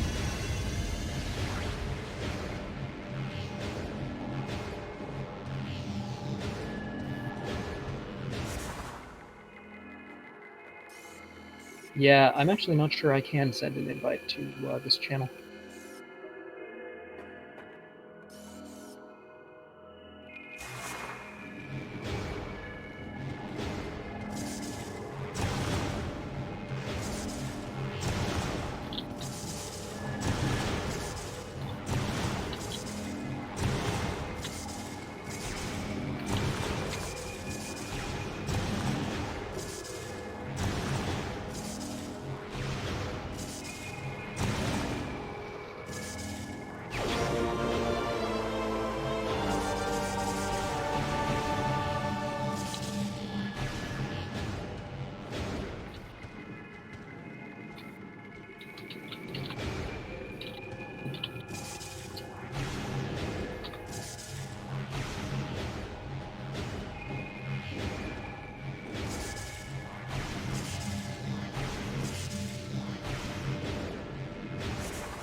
Oh, is that where gravity was? Oh, man.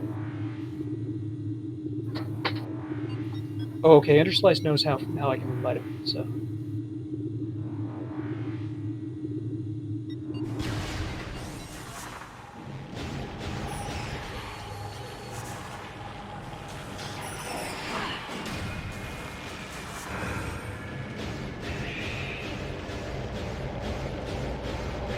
Okay, so he should be in here momentarily. Hello. Ah, there you are. Welcome. Hey. That was a bad seed. Yeah, wow. It looked like it had promise at first, and then no. Yeah. But very well played. Oh, thank you. That was pretty... Really entertained throughout. I'm glad to hear it.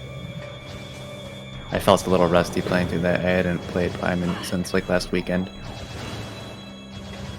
Well, you did a good job, and the fact that it still took 2 hours says it all about this seed. Yeah, that plasma's really what did it, I think. I could have gotten that so much earlier. Yeah, well, that's the thing. Gollop actually did. Really? Okay. He made the great tree hull check earlier, and so for about half an hour he had plasma and you didn't. Yeah. Was, if you had taken longer to make that check, it could have been a serious... could have really made a huge difference. Yeah.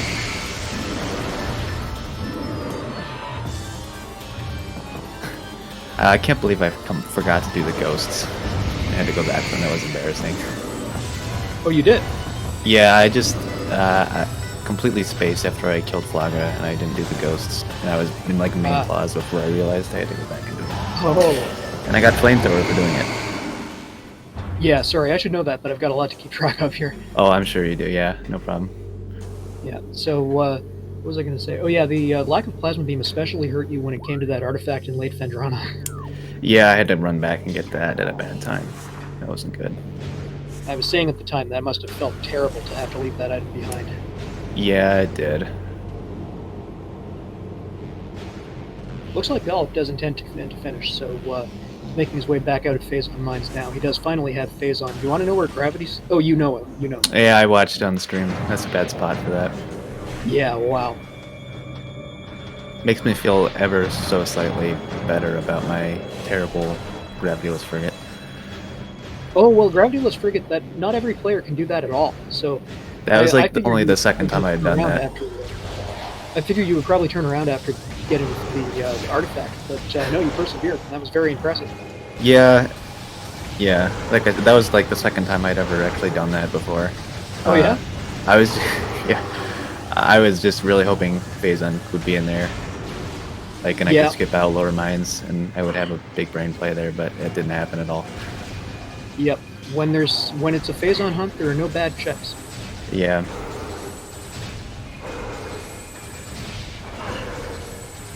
That was a really bad phase. Like, that phase on Spoot was like one room away from where I went when I was hunting for plasma. Yeah, that too is unfortunate. So you couldn't have checked if you wanted to because you didn't have plasma. Yeah. Golub having to deal with beam pirates here, which we don't usually see in this room, but it's because he got the plasma processing item. Do you remember what was in there? It was just an E-tank. Oh, okay.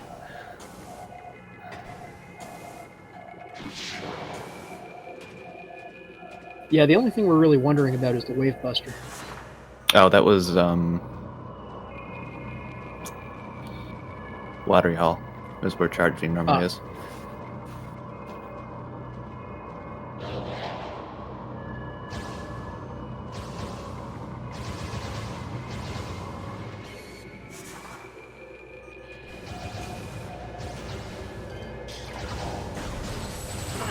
So the 3 artifacts Golub still has to get are the Arbor Chamber, Crash Frigate, and the one in Late Fendrana.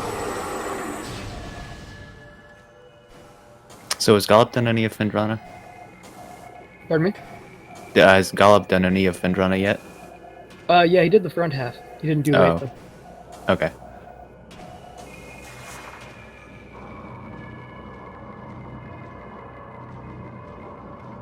As Gustin is pointing out in chat, runner bad is often watcher good seeds. Yeah, that's true.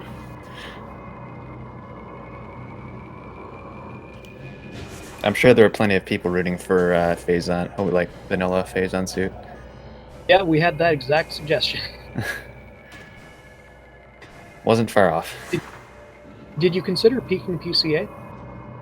No, because I was just gonna pretty much run through lower mines till I found Phazon suit anyways. Once I came back with plasma anyways.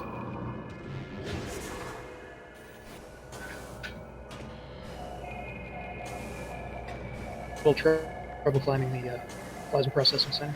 Phazon processing center.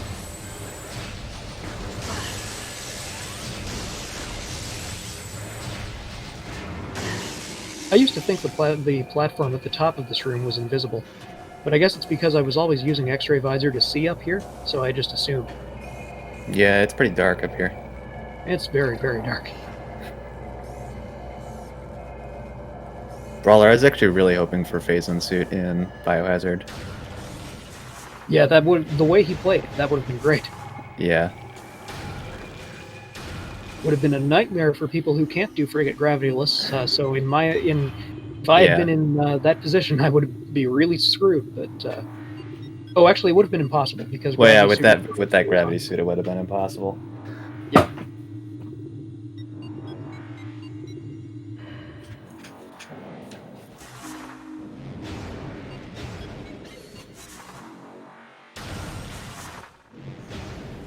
I must have marked gravity on Gollop's side twice, and it still isn't registering.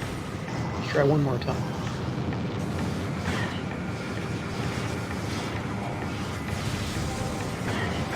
Okay, I think it worked that time.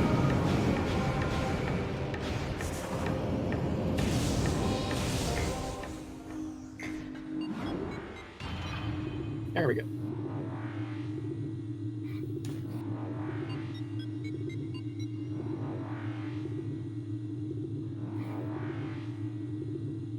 Okay, back to Fendrana, so he's getting that artifact first.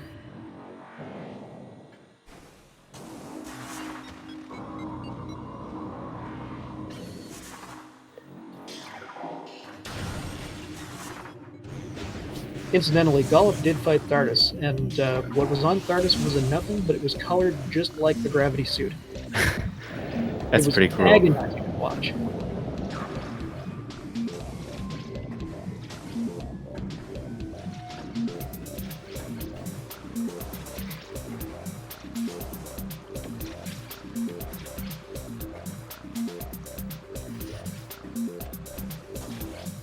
We're going to see Underslice's IGT here. Well, it won't really matter, though, because he did a couple of resets, so the time doesn't count those. 60% is pretty high. Yeah, that's quite high.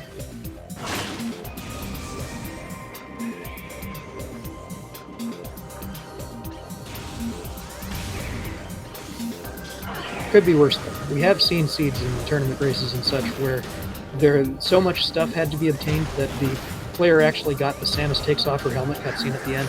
Oh no. The cutscene of shame. Yep.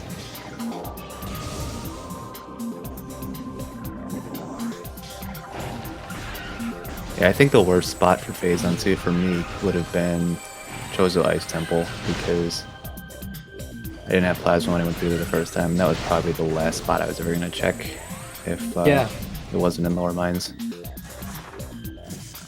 Yeah, I was remarking on that at one point, that you could see most of the checks in Fendrana even if you couldn't get them, but that one you couldn't even see. Yeah. Storage Cave's the other one, but luckily I knew an artifact was there. Yes, that came in handy.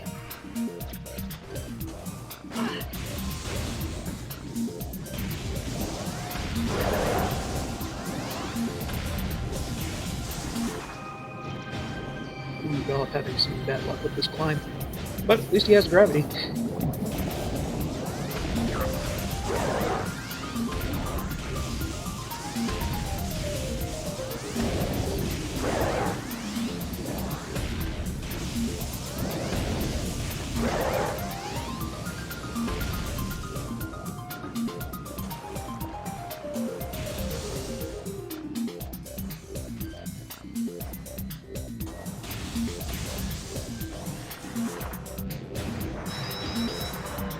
I'm sorry, I gotta get going here. Oh, that's quite alright. Those will probably be a while to finish. And yeah. You've already put in a long haul for this scene. This is a long one. So but, good game, well played. Everybody follow Interslice. He's a great runner. Yeah, thank you for calming and tracking. Everyone should follow Zeke too. Yeah, no problem. I had fun. And if Gollop shows up in the interview, just tell him GG for me. Yeah, I will. And happy Halloween. You too.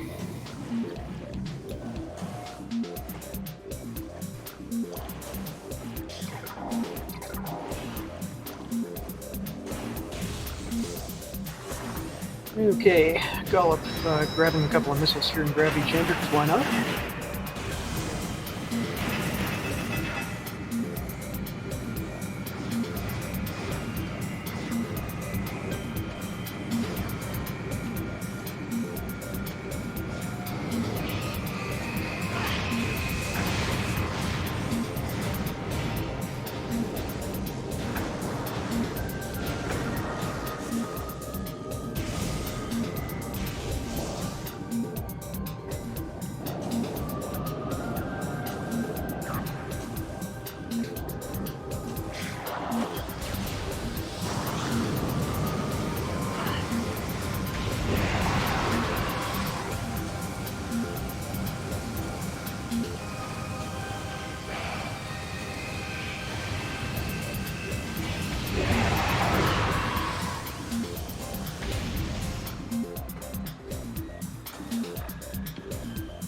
Now, the sound in this game is very good for the most part. There are a couple of sounds that are a little bit over-compressed. You can hear a little crackling. And one of them is when the pirates activate their jetpacks. Every single time they do that, you hear that little crackle in the audio. It's a bit annoying. Gollop successfully doing the double grapple there. Well done. It's the intended way, but it's slightly trickier than it looks. Samus is not a very good spider net. Alright, artifact number 4 at last. 2 more to go.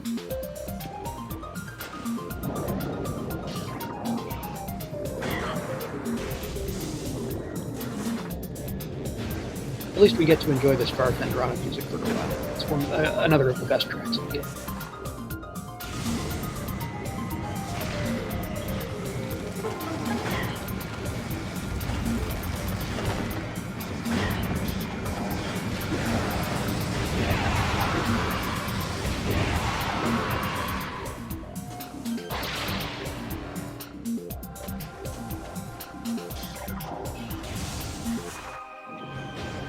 Since we do have some time to fill, if you have any questions, people in chat, about the randomizer or the community, feel free to ask away.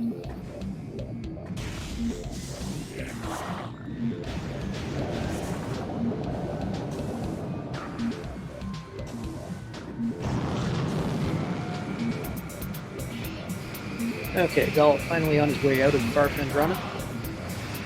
So how can we route the last 2 artifacts? There's Arbor Chamber, there's oh yeah, the frigate. You can tell him, so it doesn't matter that much how the routing goes.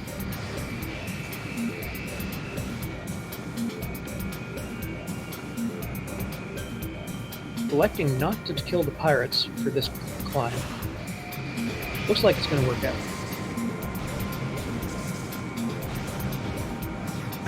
But you never want to be at the top of this room and then get knocked down. Or any room in this game, frankly. But this is one of the worst ones.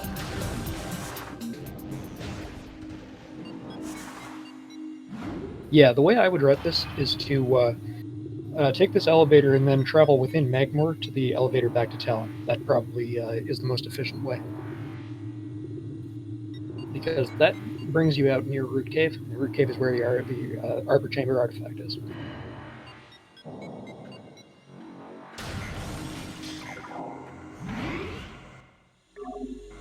And that Talon elevator is near the middle of Magmor, so it's not that long a hike.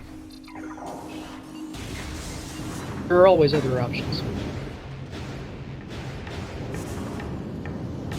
Lots of ways to get from point A to point B.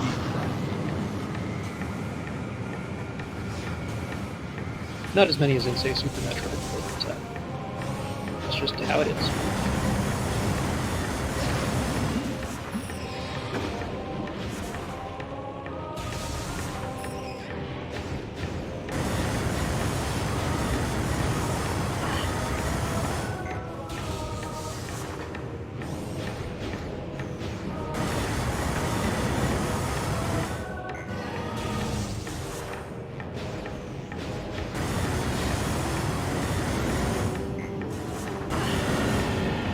I can never resist bringing the stalactite down on that Magmor.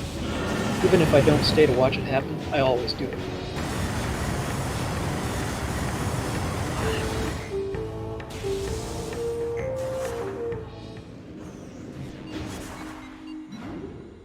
Gollop taking a lot of lava dives here.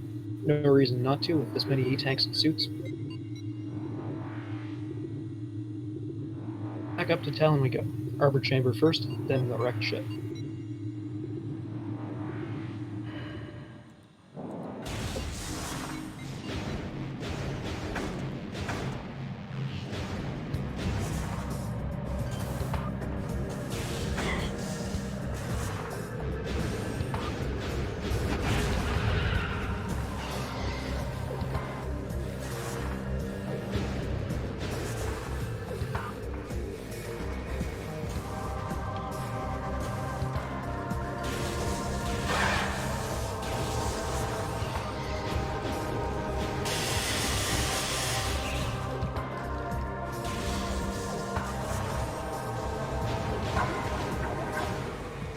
No, Golf, get the arbor chamber right.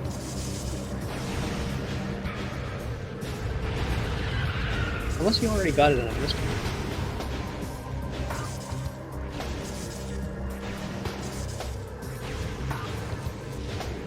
But if he's the one who forgot, and he thinks he did get it, then he's going to be very sad when he goes to the artifact temple.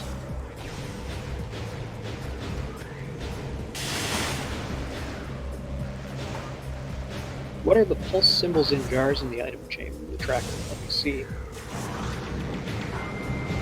Pulse symbols in jars.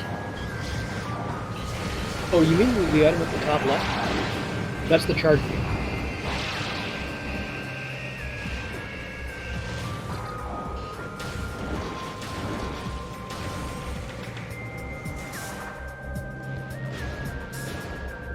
On the other hand, if you mean the thing in the middle of the left-hand row, that's the super missile, and the other ones that look like that are the other charge combos.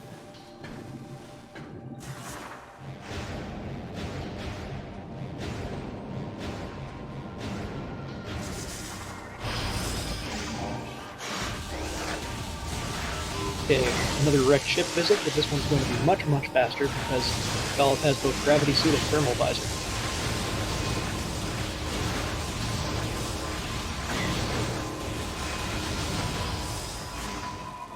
Bit of trivia, if you freeze these turrets and then leave the room and come back, they're gone. I think it might depend on how far away from the room you go, but it's at least possible for that to happen.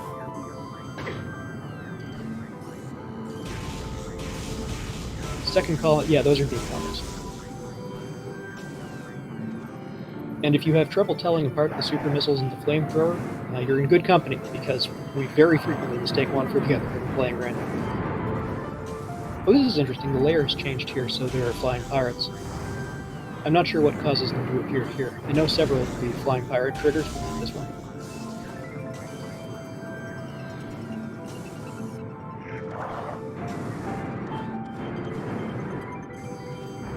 But yeah, thermal visor saves a lot of time if you have it.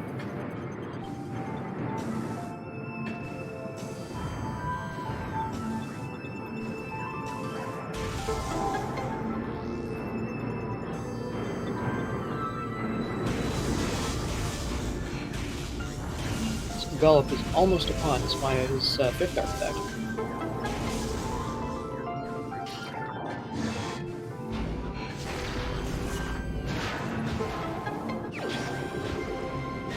Okay, got that. Now let's all hope that either he already got the Arbor Chamber artifact, or he makes a check just to be sure before he heads to the artifact.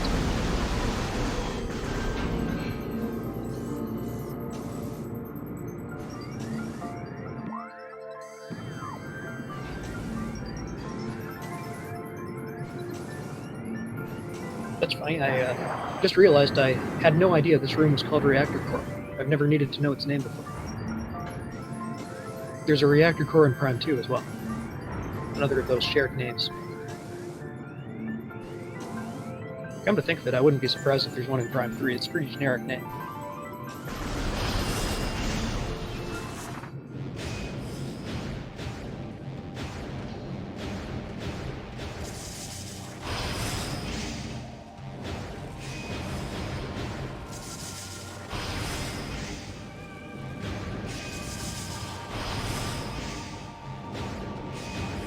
Charged Shot is not a beam combo. It's one of the ingredients of beam combos. There is one for the Ice Beam, it's called the Ice Spreader, and there's one for the Wave Beam, it's called the Wave Buster. Neither player picked up the Wave Buster, so that's the one unoccupied spot on Gollop's tracker. He does have the Ice Spreader, which if he ends up fighting Prime, will save him a bunch of time.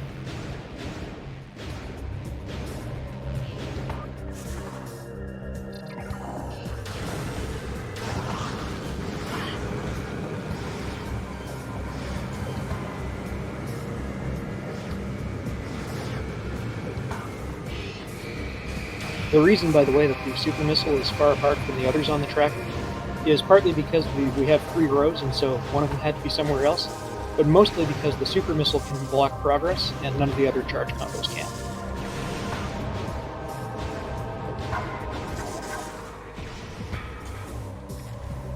The same is true in Prime 2. The beam combos there are nice to have. They occasionally come in handy, but only the super missile actually has any progression impact. Okay, well, let's hope Gollop did get that item, that final artifact, because I don't think he did.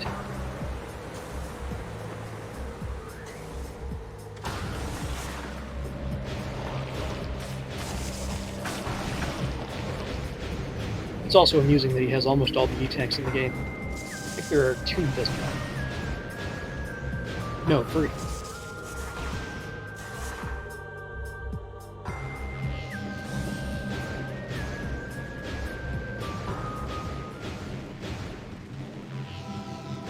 Oh, the dread of this moment. Oh, he did have it. Well done, Gollop. You were on top of things, I was not.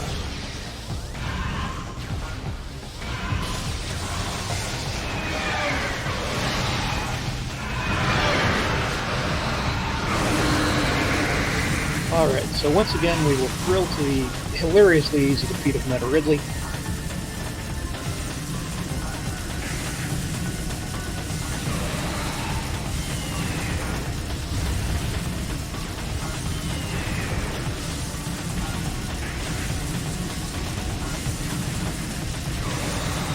It makes a lot of sense that Ridley would spend as much time as possible at a safe distance from him with his ability to fly, because that's his biggest advantage. But that doesn't make it any less tedious when you're actually playing.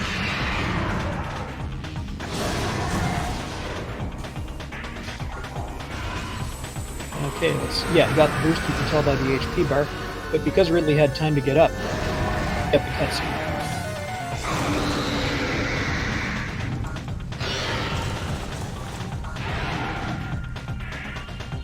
As massive damage tricks go, the boost ball trick for Ridley is a little harder to get than some. It's you have to collide with them, and sometimes the collision just doesn't want to be there.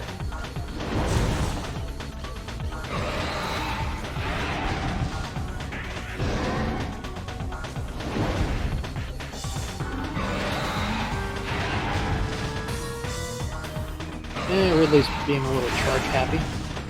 Oh, a lot charge happy. This is unfortunately one of his possible AI patterns. He does 3 charges without even interrupting with that tail sweep.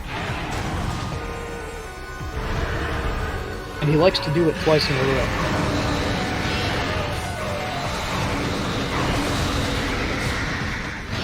Fortunately, Gollop has so many missiles that he doesn't need to counter anything. He can just rapid-fire missile all day. I only recently learned that you can kill Meta Ridley with only something like 17 missiles if you count them properly. I usually blow at least 30 because I just haven't lucky.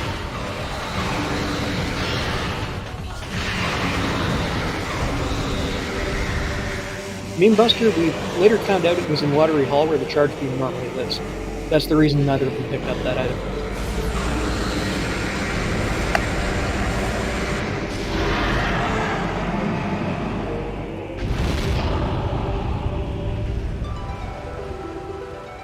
So down goes Ridley.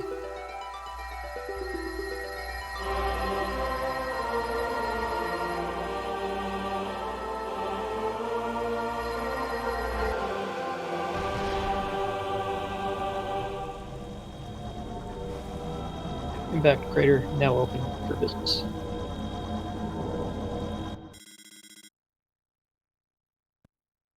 I always get a kick out of how Samus's left arm is slightly sticking out of the force field there, and so it's differently colored.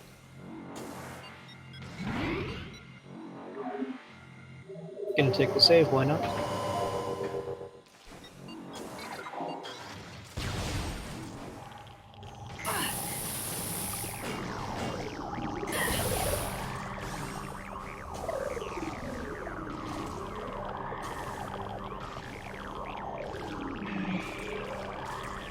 Okay, looks like Gollop's going to do the room the normal way. That's fine, it's not that much slower. But you may have to get the Metroids off your, out of your face more than once by this route. This is one of the most important places in the game to watch your radar, because that'll tell you when the Metroids are close. Taking a missile.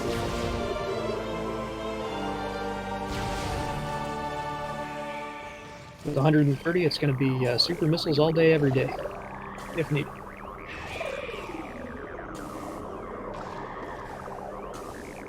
Now would be a good time to powerbomb these bozos. They are going to knock you out of the air either... Oh! My mistake?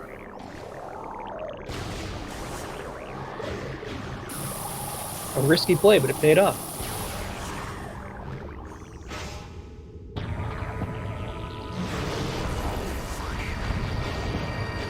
Yes, happy Halloween to you too in chat.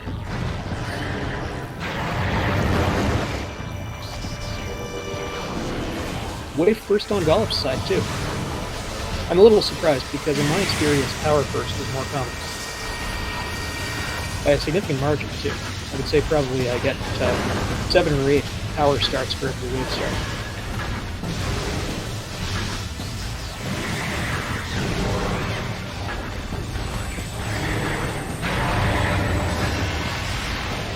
So wave is the only form that we don't have a beam combo for, so that'll go a little slower.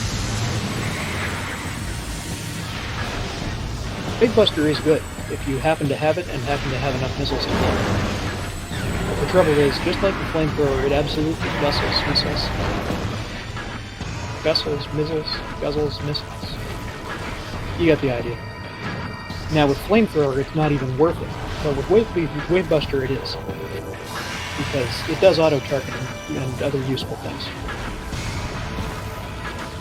It's fun to use on several bosses.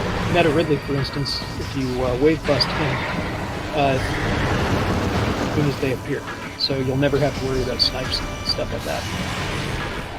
Similarly, Wave Buster is the only thing in the game that damages Flagra normally, as opposed to taking out his bomb slots. So if you happen to have 220 missiles lying around, you can Wave Buster to death.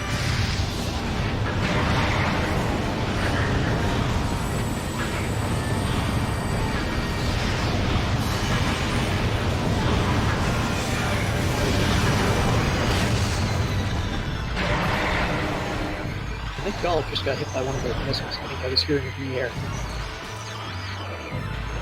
But if you're going to get hit by one, Wave is probably the best choice. Do not get hit by the fire missiles. They set you on fire, and it's especially dangerous if you get hit by one of those at the very end of the prime. Because by the time the little cutscene is done playing, the missiles will have done the impact damage, but they'll still be on fire. And so while the impact didn't hurt you because it was in the cutscene, the fire damage will. It's possible, and in fact I've seen it happen, for a player to die to the burning damage from one of those missiles after successfully beating first point in time. Gollop, you gotta take those missiles out, man. You're taking too much damage. Yeah, here come the fire missiles. Don't get hit by those.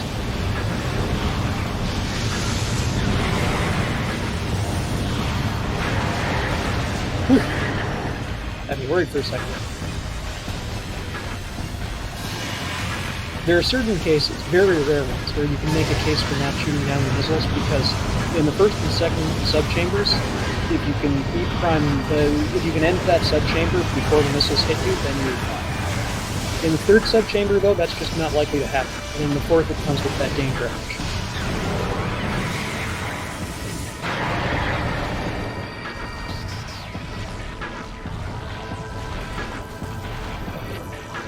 Okay, one more sub-chamber down. Last one to go.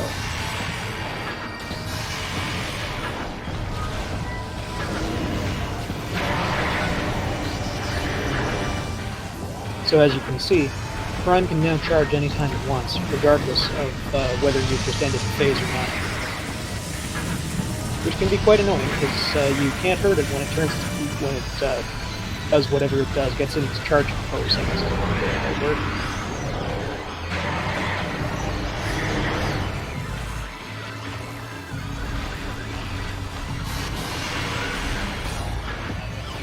Oh, back to plasma.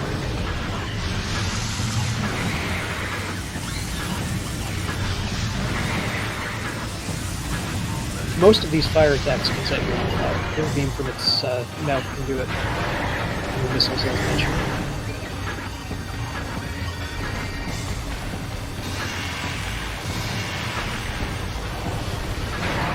Again with the fire.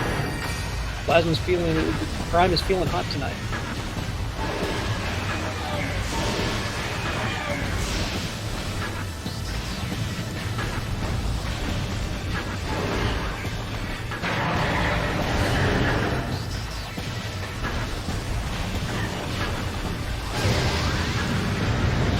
Oh, here come the fire missiles. Take them out.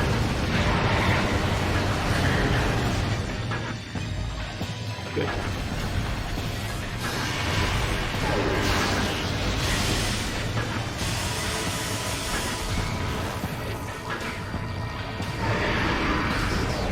Oh, well, that was mercy. Ice spreader for the very last round. End it all at once. Alright. Here comes the final face-off.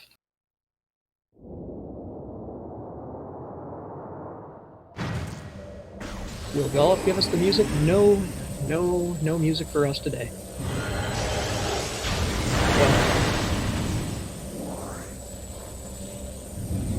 So we end Halloween night with an appropriately scary silent boss fight.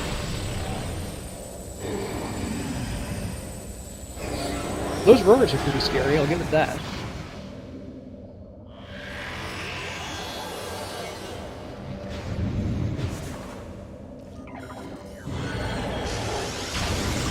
Now Gullop, of course, will not have to put up with the invisible rats. So as long as there's a pool, Gullop will always be able to damage Metroid Prime.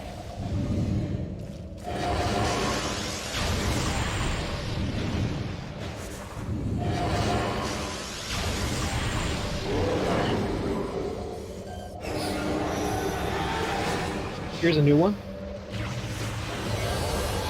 You can tell it's early in the fight because if you haven't depleted Prime's health enough, there won't be any Metroids in the pool.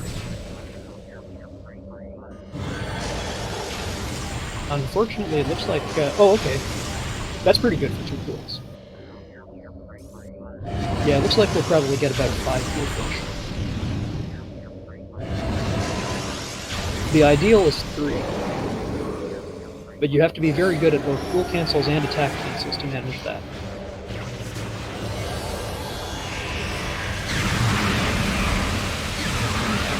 I believe there's even 2 possible, but it's TAS only. Or as good as. Yeah, I think we're looking at it.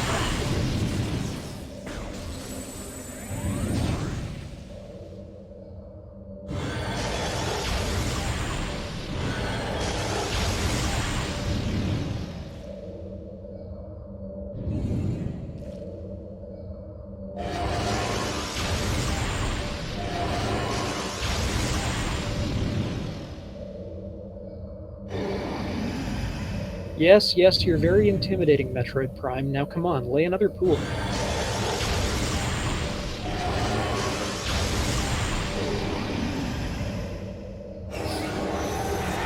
There we go.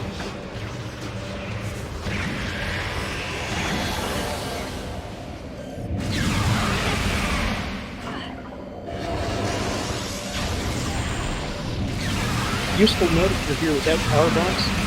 Besides the Ice Beam combo, which works on the regular and Hunter Metroids, Freeze and Missile, it is also the case that Phazon Beam will instantly kill any Metroid. So if you're down to the Fission Metroids and you don't have any power bombs, that's your next best bet.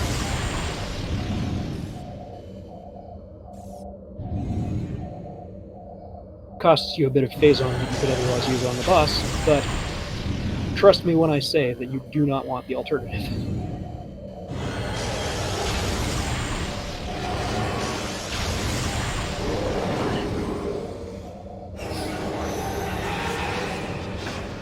Alright, this should be the final pool. Fission Metroids mean you can just... I keep wanting to say plug and chuck, but that's not the right phrase. Fire and forget.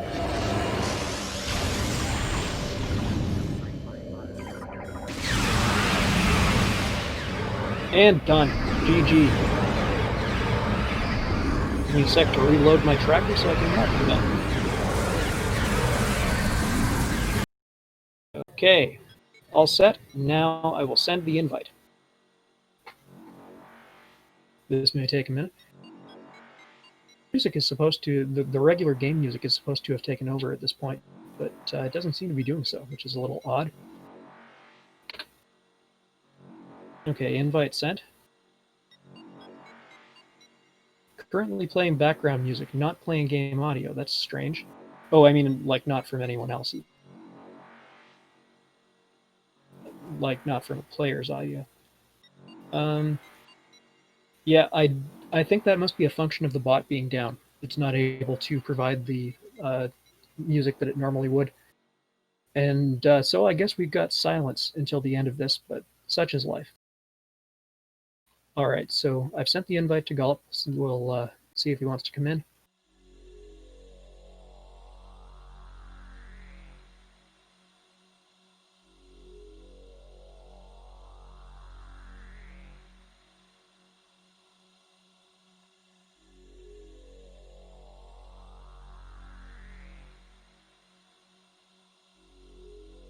Chat is being quiet. You could GG the other guy who just finished.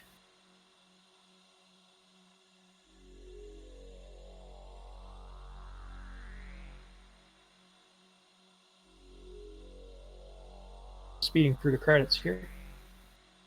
Wants to check the item locations, I imagine. Well, except he should know where they all are, because he got them all.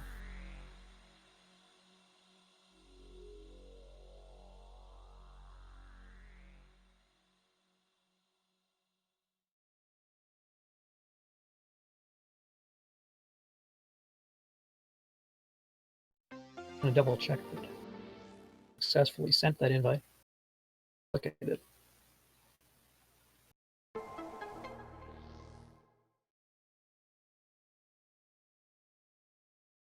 I don't see him.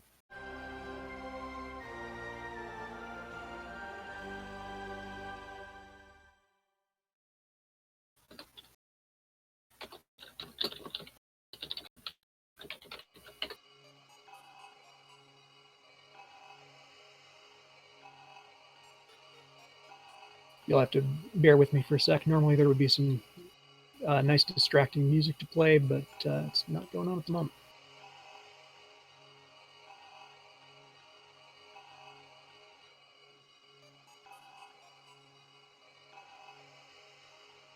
And he says he didn't get it.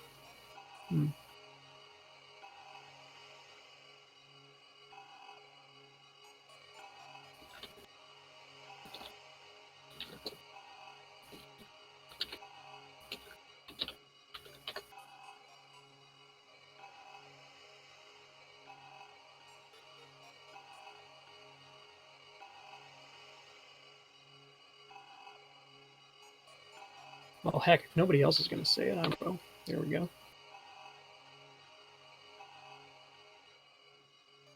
I know it's late, folks. I know it's Halloween. I know you're out scaring people or whatever. No, probably not this year. Coronavirus, no.